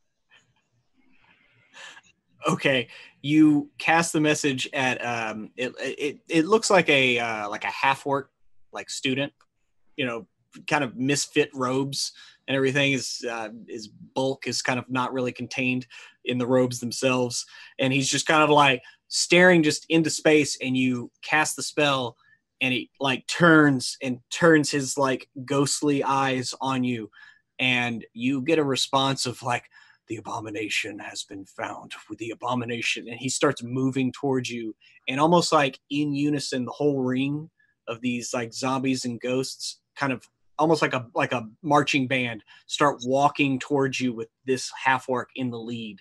And they begin shambling towards you, like hands outreached. And you just hear like, "The abomination has been found," over and over until you get to 25 words. And they start following you. It's this way. Right Yes. this way. Yeah, you see them moving out, heading towards Elry. As soon as Dakul sees a reasonable moment with the ghouls' backs turned to him and the building, he will break. Okay, go ahead and give me a stealth check, and you can move on over there. All right. There we go. Oh, yes. 22. 22. Okay, yeah, you hop down light as a feather and scamper over to the edge of this hemisphere, this dome. Okay. Yeah, perception. I just want to see what am I looking at now that I'm closer. Okay. I mean, you are. What are you doing? Like, because right now it just looks like a black hemisphere, like just a dome of. You're not sure if it's even solid. I mean, like. Right. I'm going to take I'm going to take an arrow out of the fletching and poke the. Okay. It meets no resistance and passes through the barrier, and you pull it out. No worse for the wear. I'm going to continue through the field. You're going to walk through? Yeah. Okay. Yeah, you walk through and travel into this dome, and it gets considerably colder. Go ahead and make me a con save.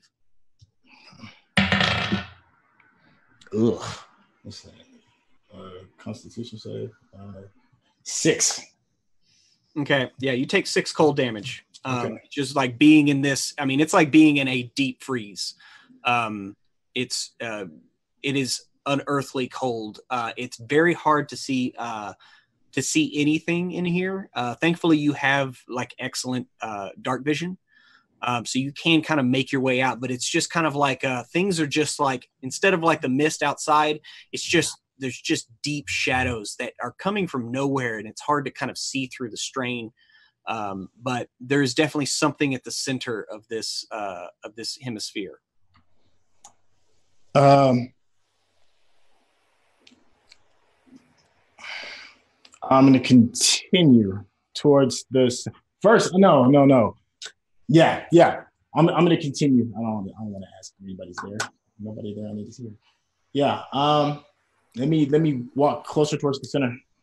Okay. You continue walking closer to the center. You go ahead and give me another con save as you're still here. Jesus Christ, an 11. 11. Okay. You take 8 more cold damage as you move closer to the center here. And there's definitely, it looks like there is a splinter sticking out of the ground. It's probably sticking up about 8 to 10 inches out of the ground. And there's just like, you can just feel the waves of cold, evil, just this necrotic energy flowing off of this splinter that is lodged in the ground. How far away am I from it? You've moved up within, I mean, to be able to actually make any kind of detail, you're like within 10 feet of it. Like you have to get kind of close. Okay. Can I shoot an arrow at it? Oh no, wait a minute. No.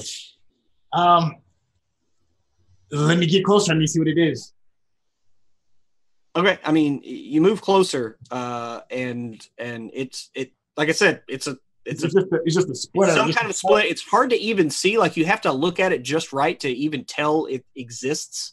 Like it's hard to make out the dimensions of it as far as like depth and width. You know what I mean? But it's definitely like there's a nexus to this right at the center, and it sticks out of the ground about 8 to 10 inches. Can I try and knock it over with my sword?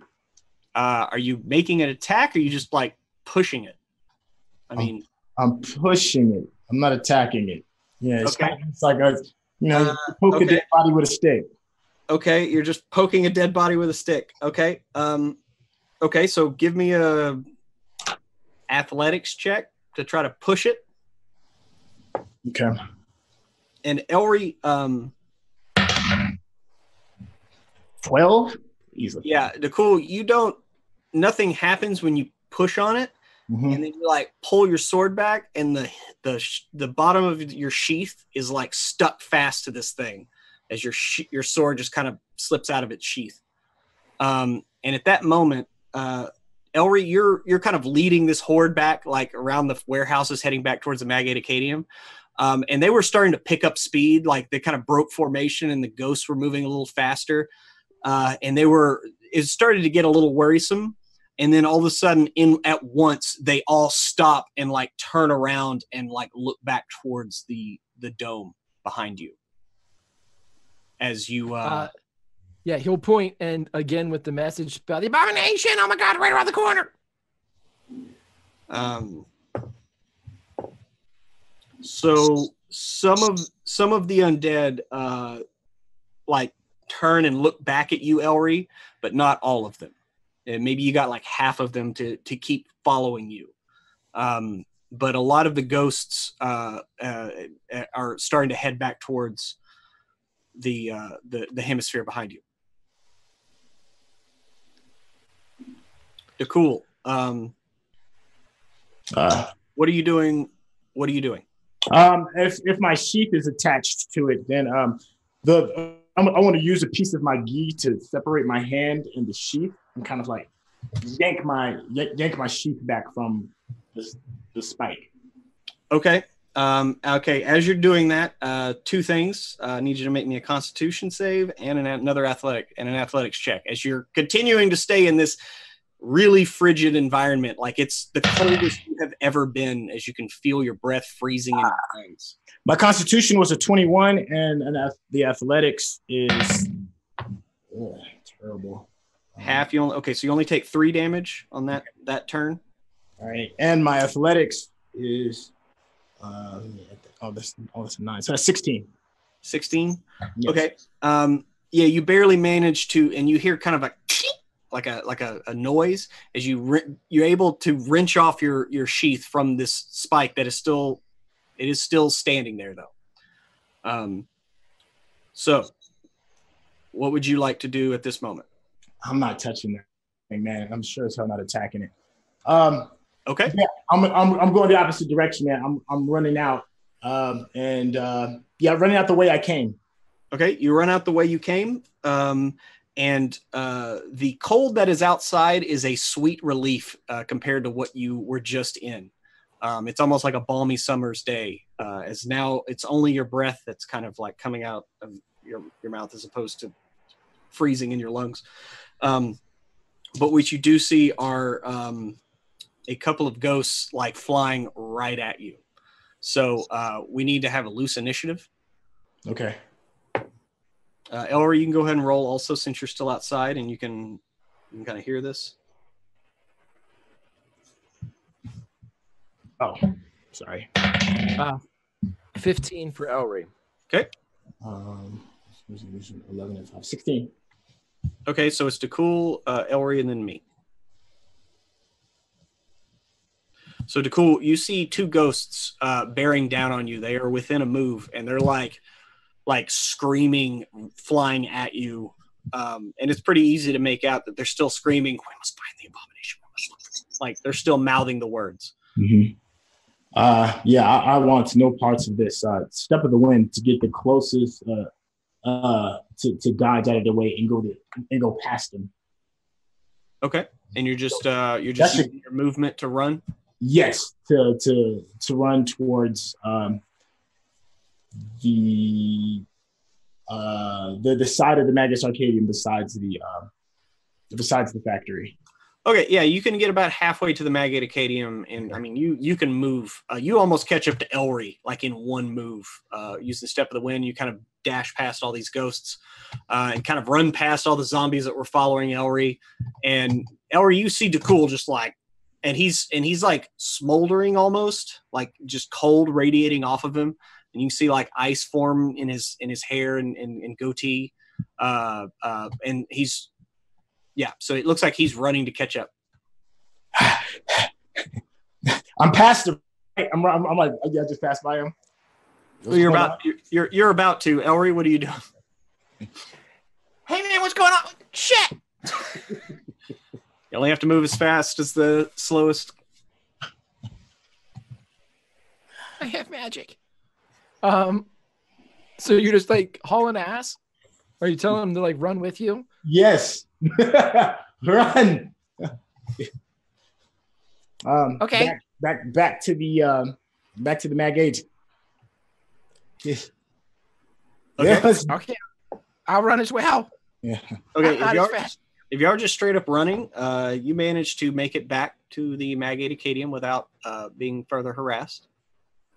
And you can make it back up to Monvy's office. Yes.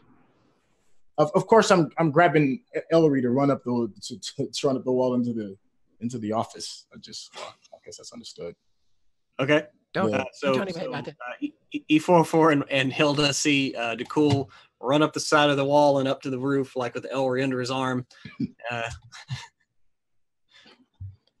There's just they pop in. There was a strange spike. It was cold, unbearable cold. I touched it with my sword and it froze the sheath to the sword. I did not dare touch it, for the cold was something I have never felt before, but it felt strong. Mm.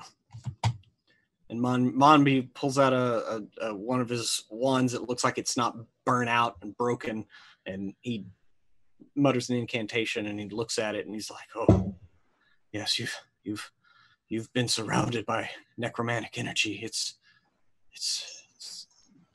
It's overwhelming almost. What did you see? What happened?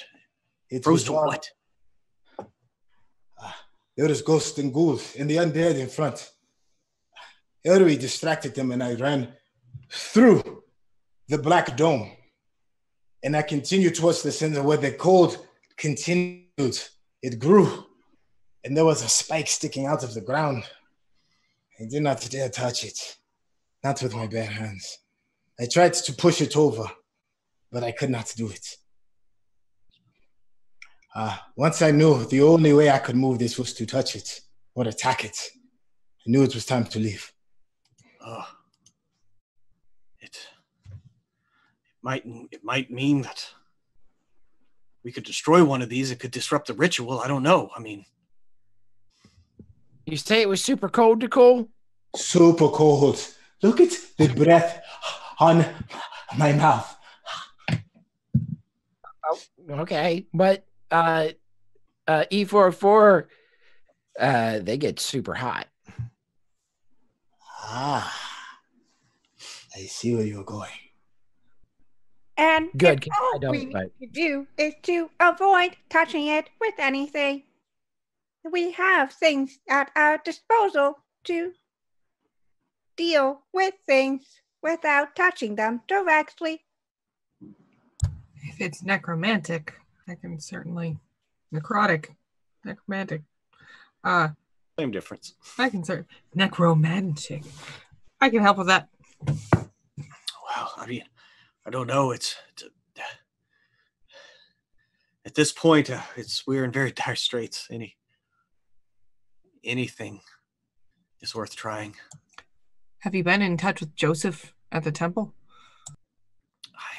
Last I left them, they like I said, they saved as many as they could in the temple. I'm not sure how many fell in the first day or two.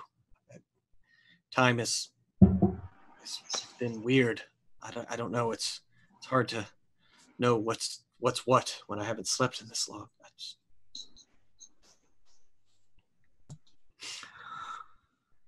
Well, I think we should try to get to where you were to cool and try to destabilize this thing.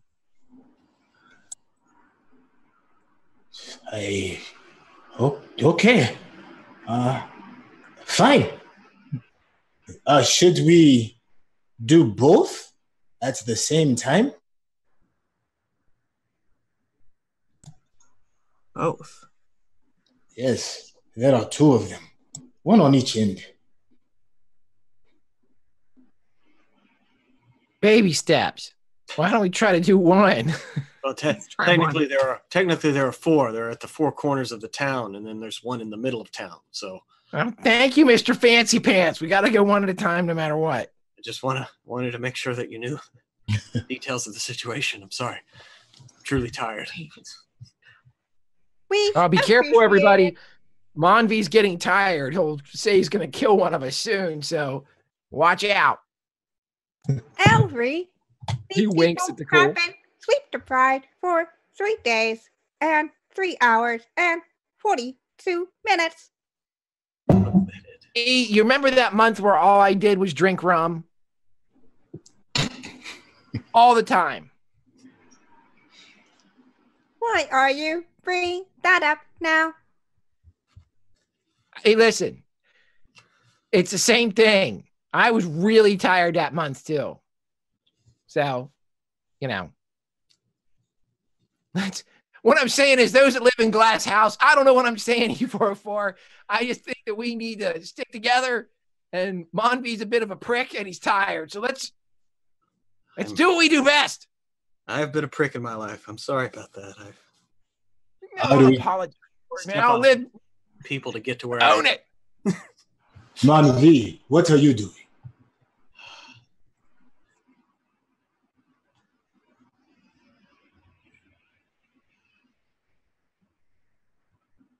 You're real quiet all of a sudden.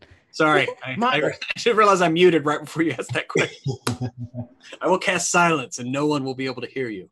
I will monitor to see what effects your assault has on the ritual as a whole. Perhaps we can we can observe something that can help.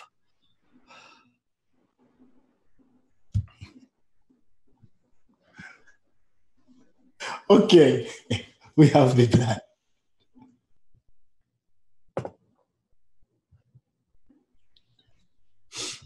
So, yeah, team. So, are we just gonna throw E4 at it? Is that's what we're doing? I think we should all go up on it. Just throw me at it. I mean, you the flame on, Sparky. Yeah. Okay. I mean, from the balcony, you can see that the horde that was following y'all has slowly started to trickle back and head towards their guard post, basically.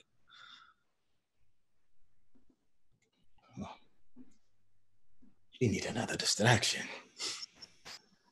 I think we should just run and go for it and try to get there. They don't want us there. Best thing we can do is just get there because they're not going to die. I think we should just run. Hey, follow you anywhere you go, Captain. Okay. So y'all head downstairs and in front of the factories and make it to the edge of town. And sure enough, when it comes into view, it's the same scene that Dakul and Elry saw before. They're just kind of spread out around, no rhyme or real reason to like the order in which they're kind of there, but they're all just kind of standing, staring, and just mouthing words.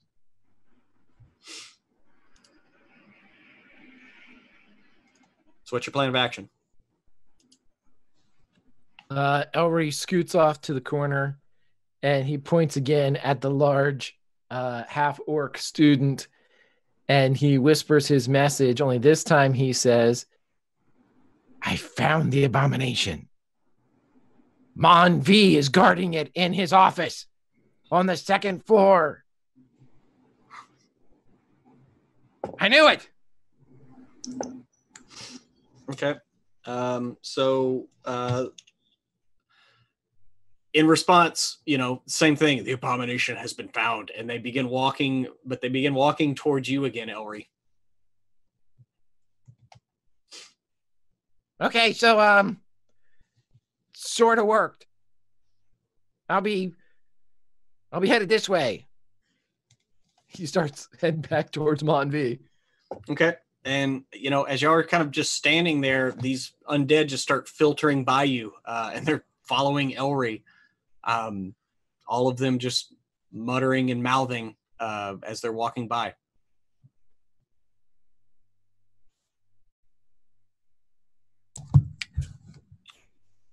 You sure about this, Elry? I'm fine. He's like 100 yards off by this time. Okay, well, shit. So what are y'all doing? I'm gunning it to this thing. Right into the splintery bit. Okay, so you're walking in?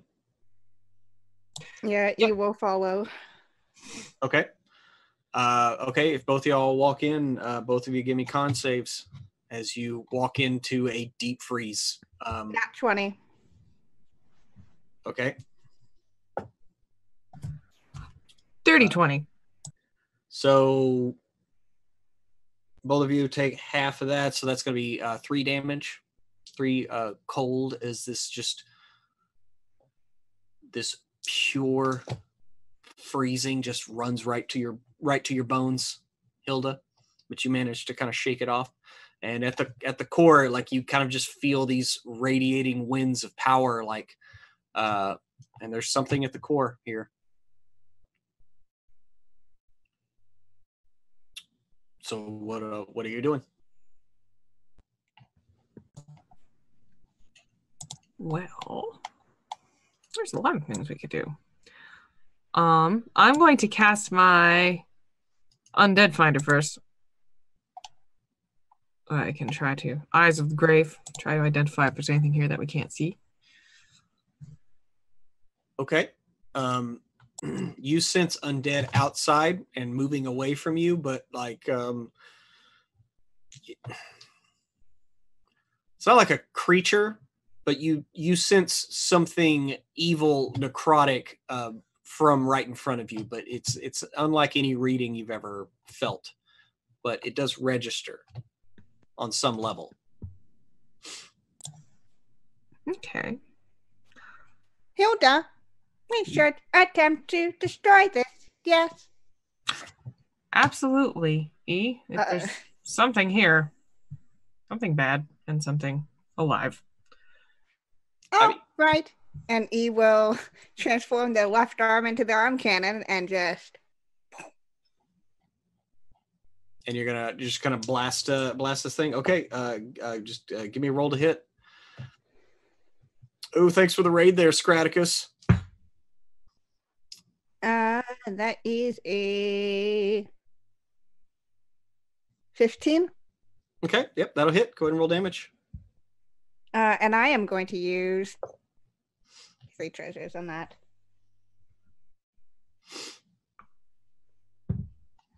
Six.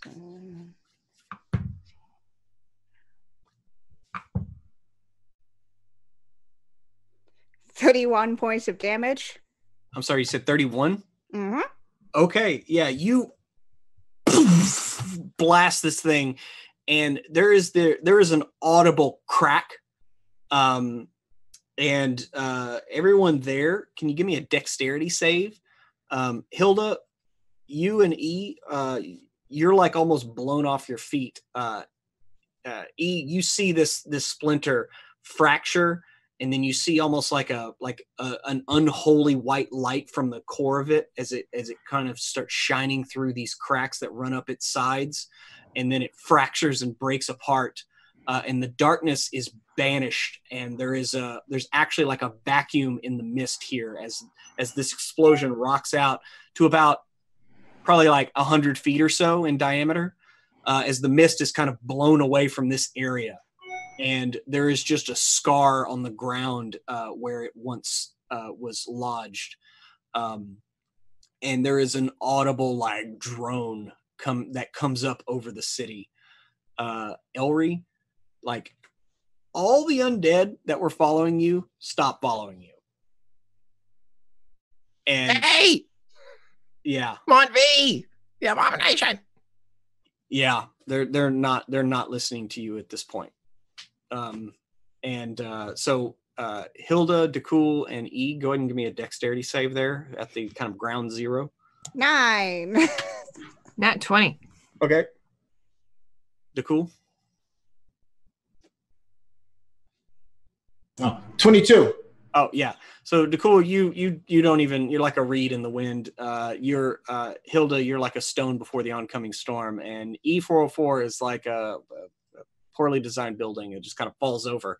You just kind of get knocked over. I mean, you are closest to the explosion, but yeah, it just kind of knocks you over. You're just kind of like staring with your gun pointed straight into the stars. But yeah, the dome itself is dissipated.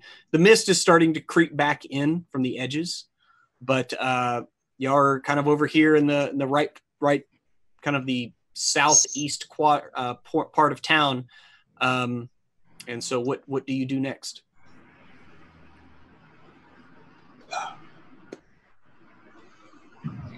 Ellery.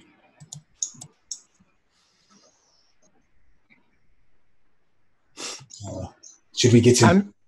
I'm still hella gone, but I could see them when they leave, right? When they peel back out, I'd still be within like eyesight distance of them. Yeah. The undead have all turned around and they're starting to head back towards where your friends are. Now, Okay, so I was just going to say that Elry's going to scream very much like Chunk in the Goonies. Hilda, if you can hear me, they're coming for you. Hilda, you hear drifting through the mist that exact phrase. Mon V told us that there's 4 of them, right? This is knowledge that we all know, right? Yeah, he said that there were 1 at each corner, and there was 1 in the center of town, like in the middle of the lawn. Yeah. And y'all give me a perception check. 20. 15. Okay. 23. Elry, you're closer. Critical fail. Okay, yeah, DeCool, you don't hear anything.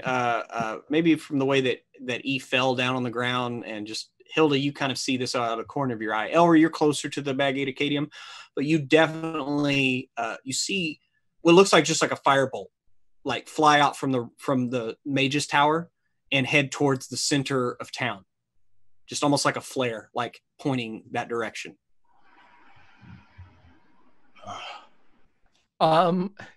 Is it too much of a stretch for Elry to think? He turns and he'll cast message or whatever it takes to kind of get his chunk warning amplified to everybody else. They're shooting towards the one in the center. Maybe it's like a tent pole. Let's knock it down. Hilda, Hilda, hearing all of this, is going to summon up the spirits of goodness which surround her, and she's going to cast a Spirit Guardians at level 5. Why? What? Did you say oh my or why? It's like, No, I fucking said so, Pruitt. No, I just said oh my. Oh my. Oh my. Oh my. And as you can Found see, the voice from our villain tonight. yes, it's all swirly, but like Ledbetter's not there and Hamilton's not there, and a lot of the other people, all those genes are not there anymore.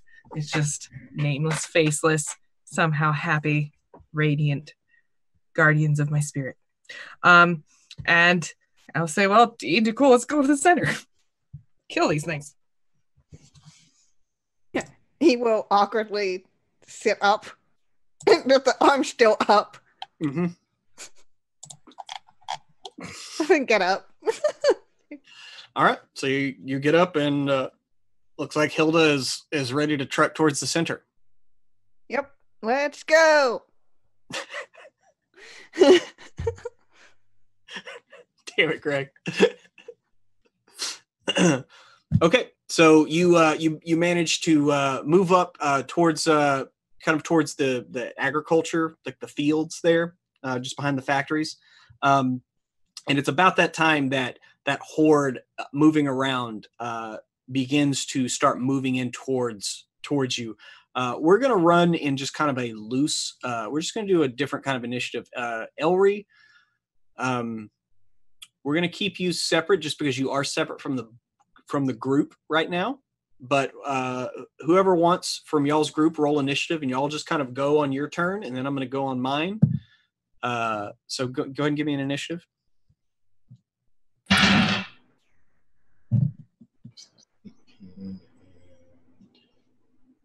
It's 23. 23.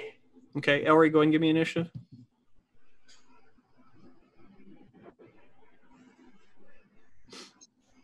$12 plus 4 is a 16. Okay, so I mean, basically, Hilda, your group goes first, then Elry, and then the zombies and undead. And just tell me what you're going to do this round as you're moving towards the center. As these, I mean, it's undead of almost every flavor. It looks like there's some maybe specters if you could see them, but like you see some zombies and some ghosts. But Hilda, DeCool, and E, y'all are first. Hilda, we're moving along with your spirit guardians. Is that's what I'm assuming? Yes. Excuse me. Yes, we are. We are. Yeah, it's around me. 15 feet around me. And so I'm just at this point. I'm just gonna double move. Because I've got a whole lot of damage here. Okay, yeah, just these things. If you're just double moving, just give me your damage. DeCool and E, what are you doing? I'm not leaving Hilda's side. Yeah. Okay. Yeah, so Hilda's double move is 50 feet. I think your move is 45. So I'm just saying, like, you can move and still do an act if you want. We're in the middle of the fields, right? Mm-hmm. All right, those buildings that are to the left of the fields, what is that? Those were, if you remember, those were the stables, like where y'all got on the stair, walked down the stairs down into the stables. is there were just kind of extra dimensional pockets where they kept all the griffins and farm animals they use for like chickens and all that.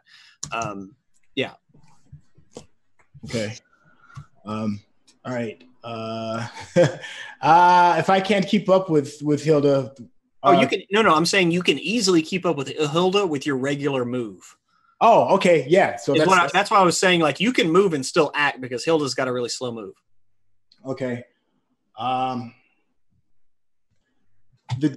Will we be close to those stables that are on the top? The ones that you just talked about that's on the left of the field? In another round or two, another move or so. Okay, no, I'm just staying with Hilda. Okay, but you're not gonna do anything else to the swarm of zombies and undead that are all surrounding you? Is it?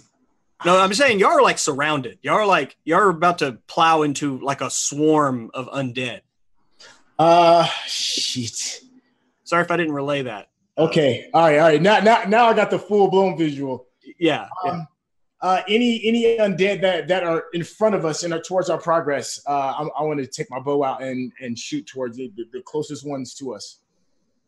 Okay. Let's see. 11. Sorry. Oh shoot, 11 to 9. That's a dirty 20 then. I'll take it. Dirty 20. Okay. A longbow. You managed to tag a zombie in the head? I know it's not much compared to the horde. I can't think of anything else to do. The damage. You do have a snazzy sword. I mean, I gotta get close. All right, so that's my first attack. And then for my second attack, I'll definitely gonna just the broadest swing that I can in front of all of us. Yeah. Okay, sure. Hold on.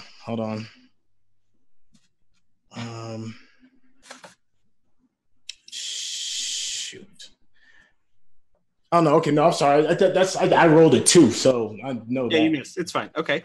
E, what are you doing? E is going to try to get to the front of this group that we're now at. Will I be able to reach them with my normal movement? This horde. Because your movement is 40. Mm-hmm. I mean, you would technically be at the back half of where Hilda is. Which, I mean, there's still plenty of undead around you. But you're kind of like at the very back of Hilda's spiritual guardians.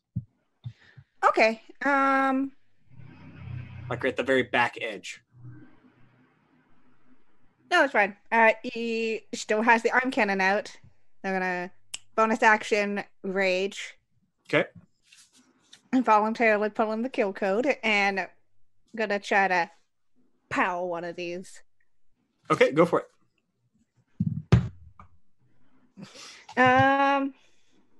That's a 12. 12. Okay, that still hits. This is there is a swarm here. Okay, that is only 6 points of damage. Okay, yeah, you blast one. Maybe like a ghost that was kind of moving a little bit too close. Hilda, go ahead and give me your damage on your. I rolled extraordinarily well, 36 damage. Holy shit! Yeah. Okay. Yeah. So yeah, the thing is what you start doing is just your spiritual guardians are chewing through the zombies. They're chewing through the skeletons that are there. One ghost gets close enough. E pops it with their arm cannon, and then it moves too close, and the spirit guardians kind of just tear the pieces of the ghost apart. One thing that the three of y'all in there, give me a perception check at that when you see this ghost getting kind of torn apart. Jesus Christ, another 2 plus. I know this doesn't pass. I rolled a 2, so I know that's not gonna pass. Yep, crit fail on my end. Do I roll this too? Yeah, you know what? Go ahead and give me. You've been around enough of these zombies and undead. Yeah, And Hilda, what'd you get? Sorry, what am I rolling? Perception. Perception. Ah, I have an 18 if it's perception. 17. Okay, both Hilda, you see it as you saw like a zombie get torn apart, and then as it falls, a ghost moves in, and they had like the same face, like it was the same person. Like you saw the undead zombie of this person and their ghost like get torn apart one right after the other. And Elry, that's the thing you start to notice as you've seen enough of these things. You see the ghost of that half-orc that you lured away. You lured the zombie of it away, and you see kind of like the ghost of it walking by you.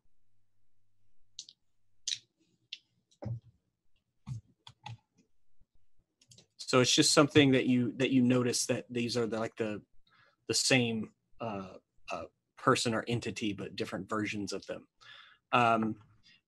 And the ghosts press in as they manage to, some of them manage to maintain enough of their essence, although it looks like they're just being destroyed as they move in. The three of y'all, can I get a wisdom save from you?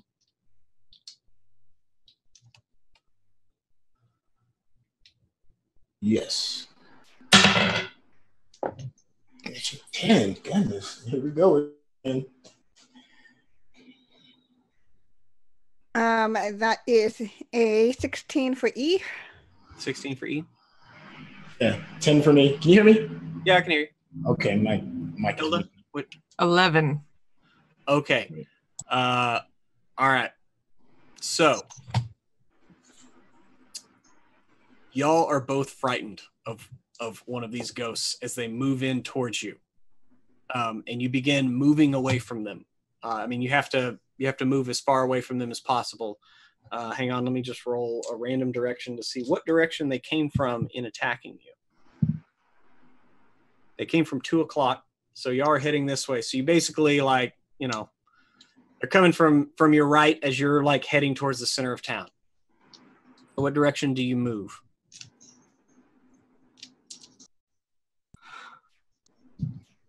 Okay, so they're approaching us from 2 o'clock. From kind of your right. I'm just saying for reference of, because with the frightened condition, you can't knowingly move towards them. You don't have to run away. You can attack at disadvantage.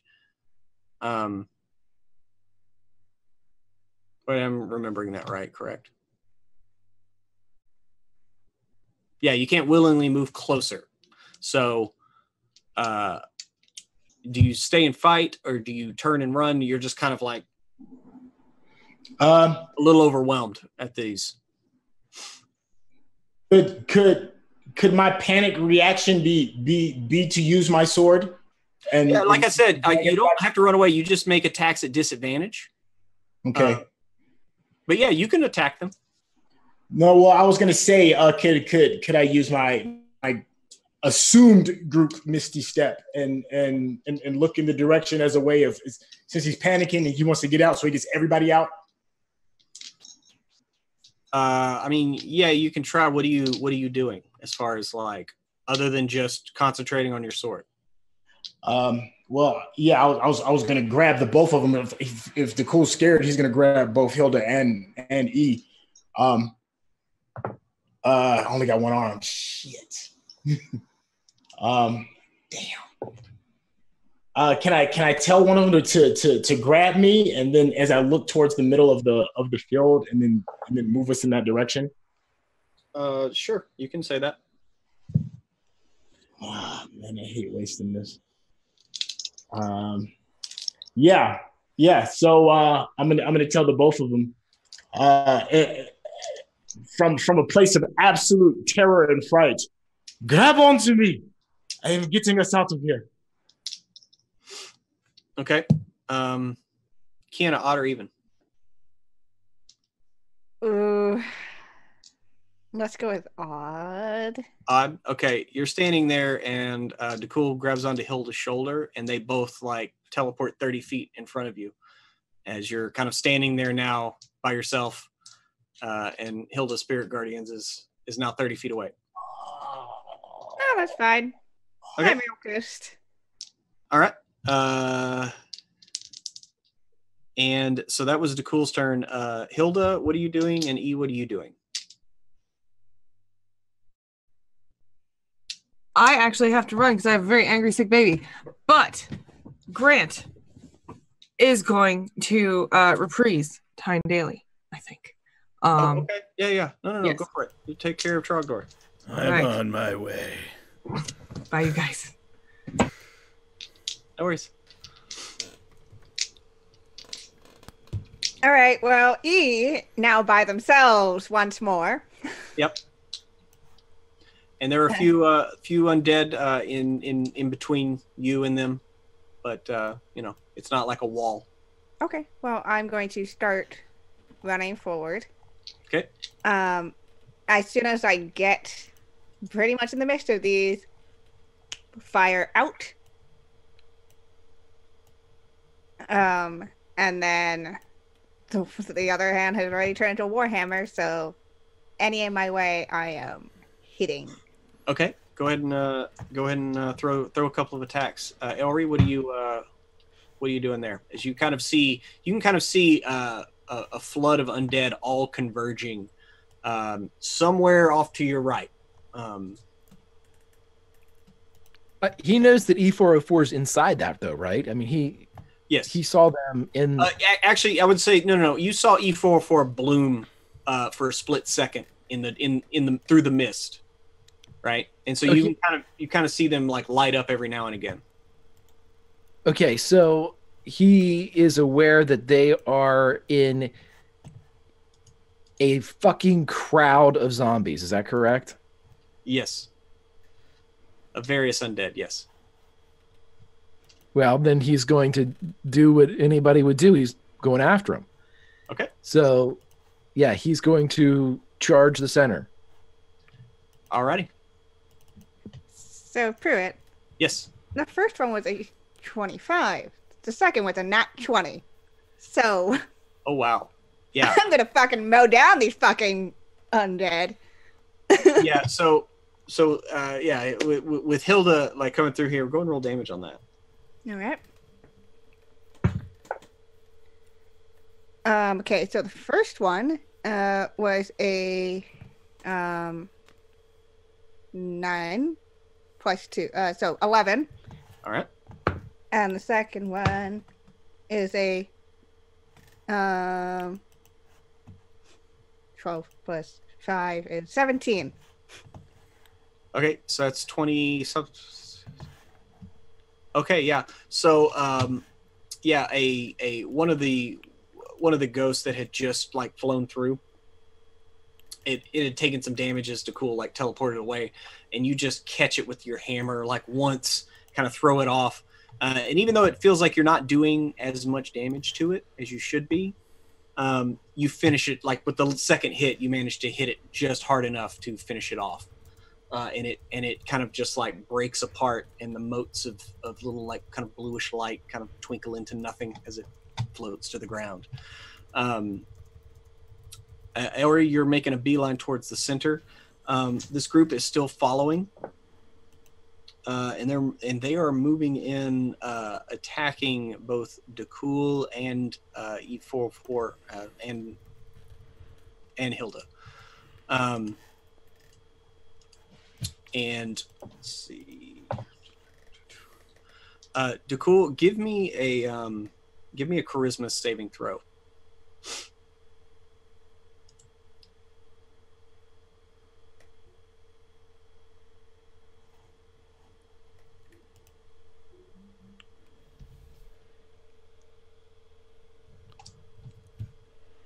You're muted. Oh, sorry about the technical difficulties, everybody. 13. Okay, yeah.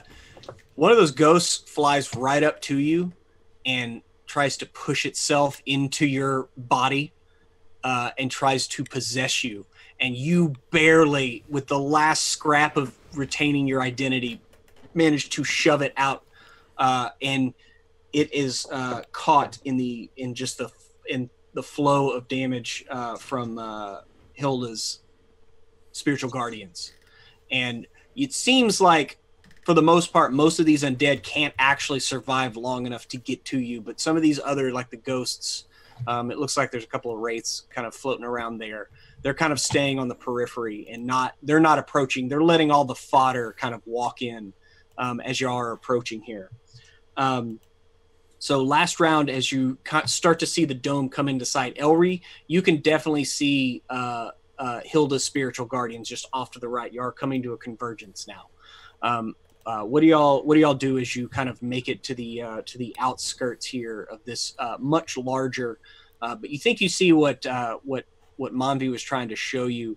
Kind of this quarter of the hemisphere is flickering a little bit, whereas the rest of the dome is maintaining coherence and consistency. This corner that you are coming from is kind of, you see it every now and again, just kind of like flicker. I turned the spirit guardians on Elry. Oh, sorry. No. I knew it. The betrayal no one was expecting. That's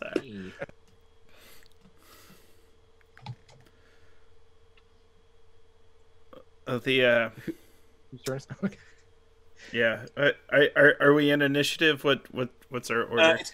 We're just kind of keeping group initiative Okay. here, where y'all can all kind of go, and then I'll go. So like I said, y'all are here at the edge. This quarter of the hemisphere is kind of flickering. There's still various undead floating about. It looks like most of the bigger ones are staying outside of Hilda's range because they see the meat grinder that it is, or ghost grinder. How close are they getting to it though? They're staying about 30 feet away from you. Okay. They're trying to keep their distance in case you try to make a break for one of them. You know. Okay. So if I walk backwards from them about 15 feet or so, would they get a little closer, or would they stay put? Yeah, they would start. They start kind of moving in slowly. Okay. Some of the dumber undead are still just kind of flowing towards you, like the zombies, the skeletons, and there's just kind of like a pile of bones in your wake. Okay. Looking about, if we had to get, I'm not too worried about any approximation. Essentially, what I know right now is I could try to turn them and send them flying off, because 30 feet or so they'd be in range, and if they're starting to approach, I can always dash forward and be like, haha. But with that said, I've only got one of those left, and yeah. Well, I mean, as you're kind of standing out here, kind of a bigger group is kind of convening. They're converging on y'all. So what would y'all like to do here? E404 is stalled, though, as you narratively said that they kind of stalled. They can't progress any further ahead. Or is E404 still making their way towards the center? Or are they awash in them now? They're kind of like behind Hilda, catching up to them. So, you know, I just imagine that they're trying to come up to E, and E's just like hitting them. I mean, most of these, like I said, most of the ones that are actually approaching are just like zombie skeletons. So all right, I think what I want to do is probably try to gap close as I can to E, and then do a turn undead, so all those that can see or hear me within 30 feet have to make a DC 17 wisdom saving throw. Okay. And if they're CR1 or below, they will be totally destroyed if they fail. Okay. Wow. Dice gods love y'all. Yeah. Okay, so yeah, you just kind of like, you let E get surrounded a little bit and move towards them. Yeah. Pop off your last. Well, here's how I want it to look narratively. E404's chest open, and the Matrix from the Transformers movies in there, and E lifts it up and opens it, and Stan Bush the Touch plays, and it's like, you got the touch, and like all the they're all, as it strums, you got the power, and it just like echoes out. Yes. As pure radiant energy from E404 channeled by Hilda hits out like a beacon, and pretty much every undead in the area, in the immediate area, either turns and starts heading the opposite direction. All of the zombies, they're all just destroyed. It looks like there's a couple of like shadows out there also. They just dissolve into smoke, and the path to the dome itself is clear. It is completely clear, and now, like, looking in there, you think you see like a figure, black robes, kind of billowing. It just as the wall of this dome flickers, you think you see a figure inside of it, and that's where we are. Behold, Rontomeh Prime. I was gonna say, let's cast enlarge on E404 so she grows to a larger size, like Rontomeh Prime. This is awesome. I don't think I have that spell prepared. All right, so we got a straight shot, right? Yeah, we're going. We got a straight shot inside. Roll out. This is the end of the road, Galvatron. Anyways, yes, I suppose we are going. How far away is this figure within the dome from me currently? The dome is, like I said, a little bit bigger, and so you're at the edge of it. It's I would say like 40 feet maybe. All right. I think I'm gonna arm cannon whatever's at the center of this. Okay. You arm cannon whatever's at the center. Let's give me an attack roll. Anybody else do anything? If I can attack, I will certainly attack with her. I'm charging in with my spirit guardians, just trying to get up nice and close to the baddies. Okay. You can move up 25 feet. Spirit guardians a further 15. Okay. So yeah, you can probably get your spirit guardians right up to the edge of this thing with your move. Well, I mean, if you double moved, you could definitely get them. Yeah, I figure I might as well just dash in. Okay. So Hilda's just dashing right in. Yeah, I'm not going to dash in. I'm shooting 2 arrows. Okay. You're shooting 2 arrows. E404, you're shooting in. Yep. And that was a 17. 17. Okay. What do you getting there, DeCool? The first one is an 18. Thank you. Okay. And second? And the second is a 15. Okay, so all 3 of those shots, like as this thing's flickering, your bolts come flying in, and as you watch them, once they pass in, it looks like they almost like change directions once they're inside the dome itself. But it doesn't look like any of them struck home. Elry, you do anything? Well, if Elry would see this, then can I get inside the dome before I take a shot at it? You sure can. You move inside the dome. Inside Elry's mind, as Stan Bush's the touch pulls out, it is replaced by Stan Bush's dare. As soon as he busts into the dome, he pulls out his gun and twirls it and takes a shot. You do that. Yeah. Right on cue. Damn! This with a 17. And I'm a revving young punk. I'll straighten you out.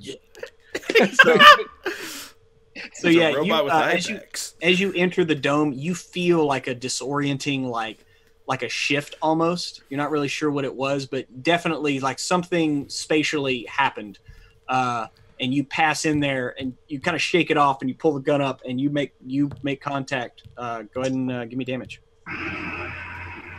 Do I get sneak attack? No, I mean, this thing is like not far, like a little over 30 feet away from you, just kind of staring at you. But am I next to it? You're up next to it, yes. And So, do I get sneak attack on that? If I'm adjacent. oh, I'm sorry. Yeah, my bad. I misunderstood the reason you were asking. No, yeah, I was Question. cheesing Yes, it. you are technically up to in melee with it, so Elry, you would get sneak attack for this. 18, 26, and the bone. 28. Okay. 28 damage. And Elry and Hilda, both of you need to make con saves. Being in here. I have to make a con save? Yeah, you do. It's as you come in here, you feel overwhelming cold. Shit. I got a 17. Okay, you take only take 3. Ugh. I got a 12 minus 1 is 11. Elry's gonna take 6 damage, 6 cold damage. As you're just like, it is a deep freeze. It is below a deep freeze. It's Stalingrad in the coldest winter. I mean, it's well below 0. And now it is my turn. So I'm gonna need Hilda to make another Constitution save as this thing turns its hooded gaze. And First, go for it. I believe you have to start with a save for being in my You do. sphere. What's your damage on that? 27 radiant. Okay. DC 17. All right. It looks like this thing did not like that at all. But it turns its gaze on you, Hilda. Oh, is this a Bodak? I'm gonna die instantly.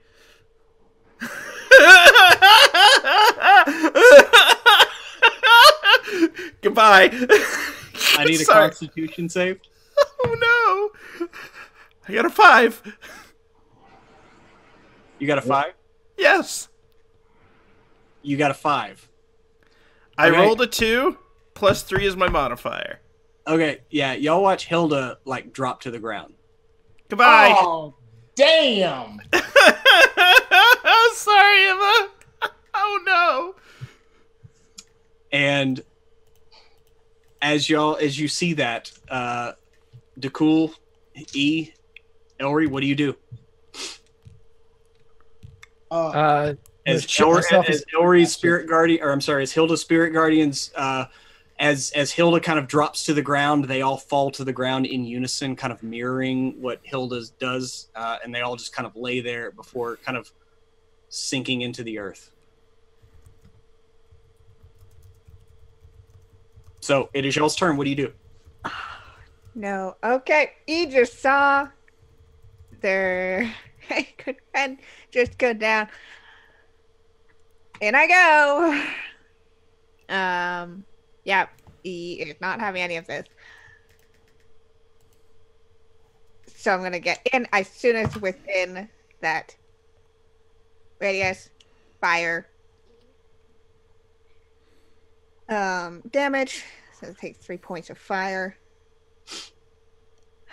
Mm-hmm. What's the range on that radius of fire damage? 10. So as soon as it gets within that range, even mid-stride. Mm-hmm. Okay. And I am going to... You're attacking? Or what? Yep. Okay. That's my debate right now. What else would you do? Just wondering. I'm gonna try to attack it. That's all. Okay.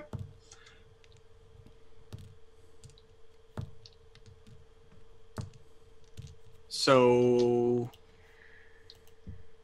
you're attacking. Mhm. DeCool, what are you planning on doing? How far away is this creature that just felled my friend? About 40 feet. Elry's just inside the hemisphere. Looks like he's starting to shiver. So they're about a move action away. So but it's not in the hemisphere, right? This creature? No, it's in the middle of it. It emits it. And right behind it, you can't see this. Once you entered the hemisphere, you'd be able to see that behind it is another one of these spikes. A little bit, it's a lot taller. It's about 4 feet out of the ground, but yeah. All right. Shit. Yeah, I'm going in. Okay. Okay. Yeah, I'm gonna go in, and I didn't see it get damaged though, right? Because it's in the dome, right? You didn't see what damaged? I'm asking, did I see it get damaged from? It looks like it was maybe getting damaged from Hilda's, spell, and Okay. Elry had shot it once, and you think you saw it recoil slightly from that. Okay. Can I head straight to the spike? Yes, you can head straight to the spike. E404. Give me your attacks. First one with a 19, and the second one with a 22. Okay, both of those hit. Okay.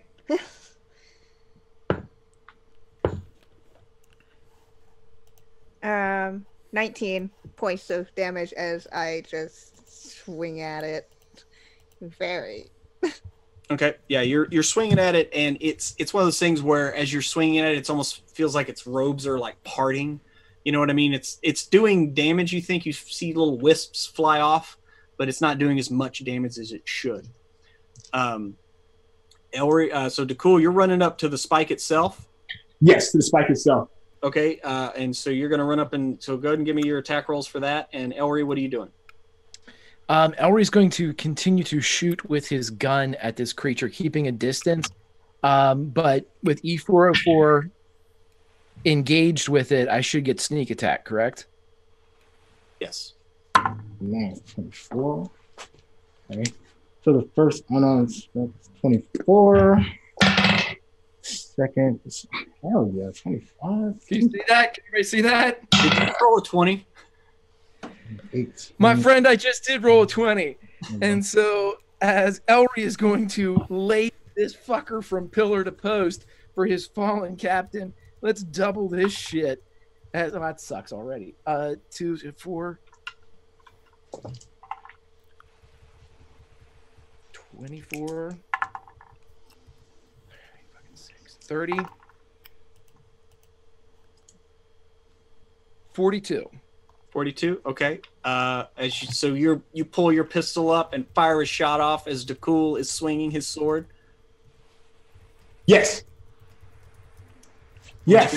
What'd you get on those rolls? I roll like a boss. 24, 25, and 27. To hit? Yes, just to hit. That's not good. Okay. Well, yeah. What's your damage? Oh, sorry. Give me one moment. You sound like an old-timey bartender. What's your damage? All right, what's your damage, boys? The first one was 11. Second one is 7. And the third one is 8. Okay.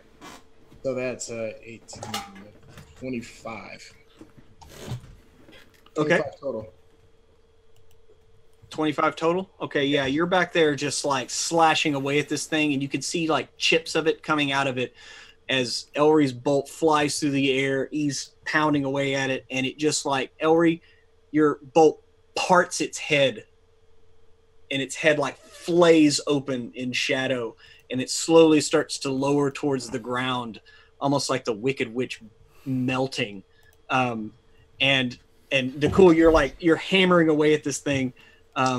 Y'all see Hilda's breath becoming very shallow, and also need everyone to make a con save because you're still in the radius of this cold. 21. 10. Okay. Fuck.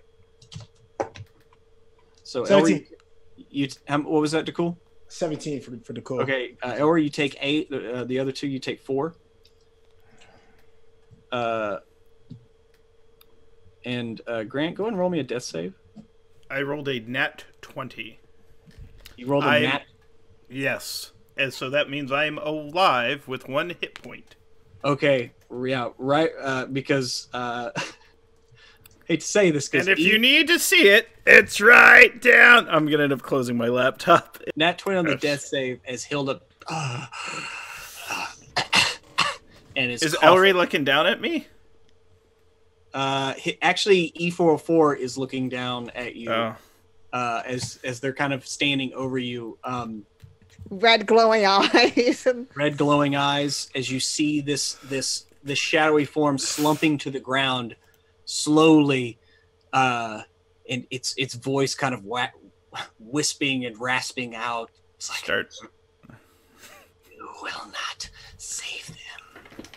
We will be back. We are in the shadows. We are waiting. We are always waiting. And he just kind of like forms as part of the natural shadows that are in this area. And this dome is still here, though. So what is everybody going to do? Hilda, you're looking pretty bad here as this cold is still surrounding everyone. Was it my turn? It is y'all's turn. You have one round here. What do you do? Okay. I'm looking pretty bad, but I have plenty I can do. So I think what I'm going to do is I'm going to use my 5th level. No, she casts Spirit Guardians at 5th level. How dare she? I'll cast it at 4th level and use my last 4th level slot to heal up. Okay. So let me. So Hilda's healing. Ellery, Dakul, what are you doing?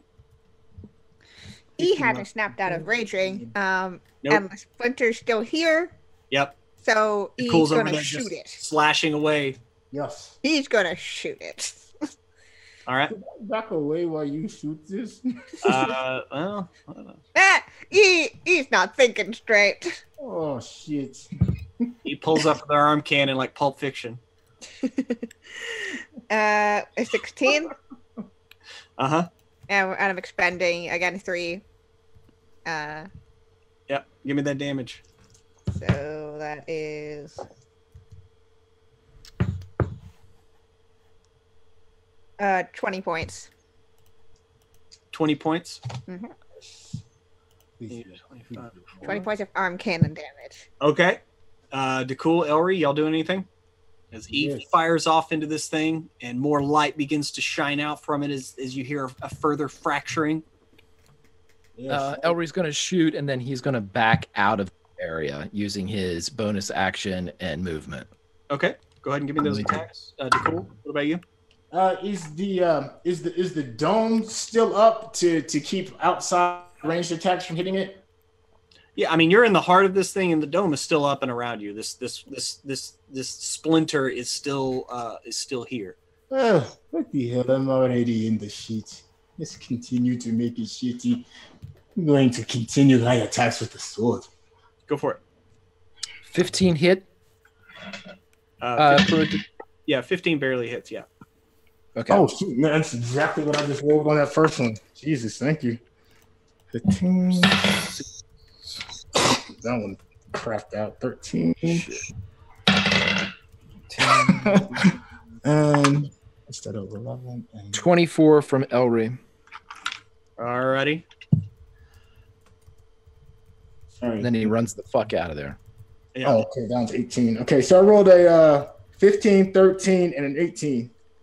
Yeah, okay, so E404 powers off a huge shot on it, and Ellery like hits it again. There's a high pitch, and then Dakul, you swing through with your sword, and in this shadowed area, like the blue edge actually kind of leaves behind like a tracer a little bit, and you manage to cut through this splinter, whatever it is, and every one of you are just kind of like overwhelmed by the sensation as this cold is sapped around you and sucked towards the center, towards Dakul, and then just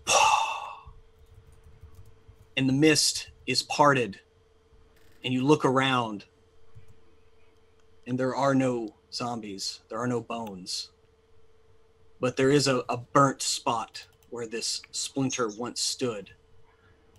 and you look over Rontomeh City, and it looks evacuated. It looks empty. And there is no sign of mist. And you look at yourself and the wounds that you experienced, Hilda especially, like, is sitting there, even though they healed themselves up, now they seem to be completely fine. And you're not really sure, like, if this was real or if it was just a dream. But it's not long before the doors of the temple open up, and very tired, very haggard people begin filtering out slowly as the mist, the veil lifts from Rontomeh City. And it is just the townsfolk, tired, scared. None of them have slept in days.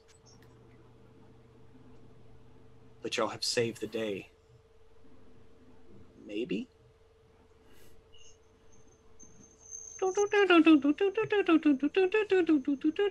Anyway, then the theme music from Halloween starts playing. Okay, I can deal with that. Sorry, I'm not good at music. And that's where we're going to leave off tonight. As y'all have successfully fought off the Shadowmancer. And that will be the end of Starward Bound for the evening. Here on WebDM, with a little Halloween fun. Gotta have some undead, gotta have some ghosts, some ghouls, some goblins. So anyway, let's run around to cast and crew, see how everybody did and how everybody liked it. We'll start with the producer, Grant Ellis, who took over for our communications director. How's it going tonight, Grant? Well, thankful, Pruitt, that for the second time I've had to run Hildegarde. She did not die despite my stupid playing style. Yeah, as soon as you just mentioned, it lifts its gaze, I'm like, that's a Bodok, I'm dead. I've killed so many players this way where it's like, ha ha ha ha ha. And I make that mocking Woody Woodpecker laugh at them. No, it was it was a lot of fun. It was a really engaging episode, watching it as from the production booth and also engaging as a player. You know, you really got to give it up for the Dungeon Master. It was a very evocative adventure that really sucked me in. Awesome. Moving on over to Greg. How are you doing there?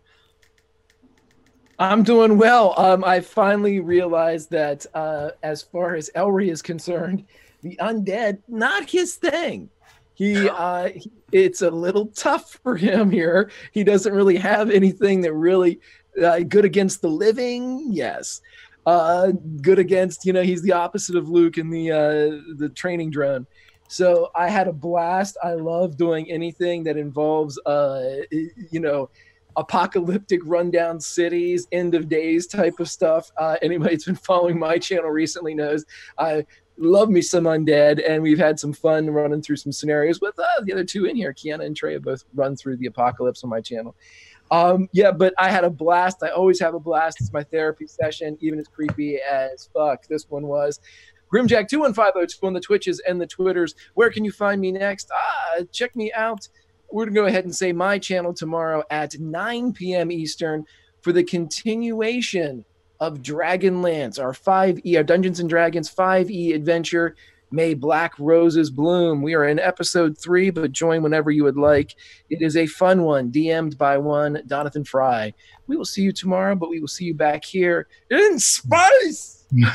Space. I'm not gonna lie, Greg. When I was writing this little scenario up, I was just thinking about watching the adventure the other day with Trey and everybody, having some fun, just undead in the city, and I was just like, yeah, there we are.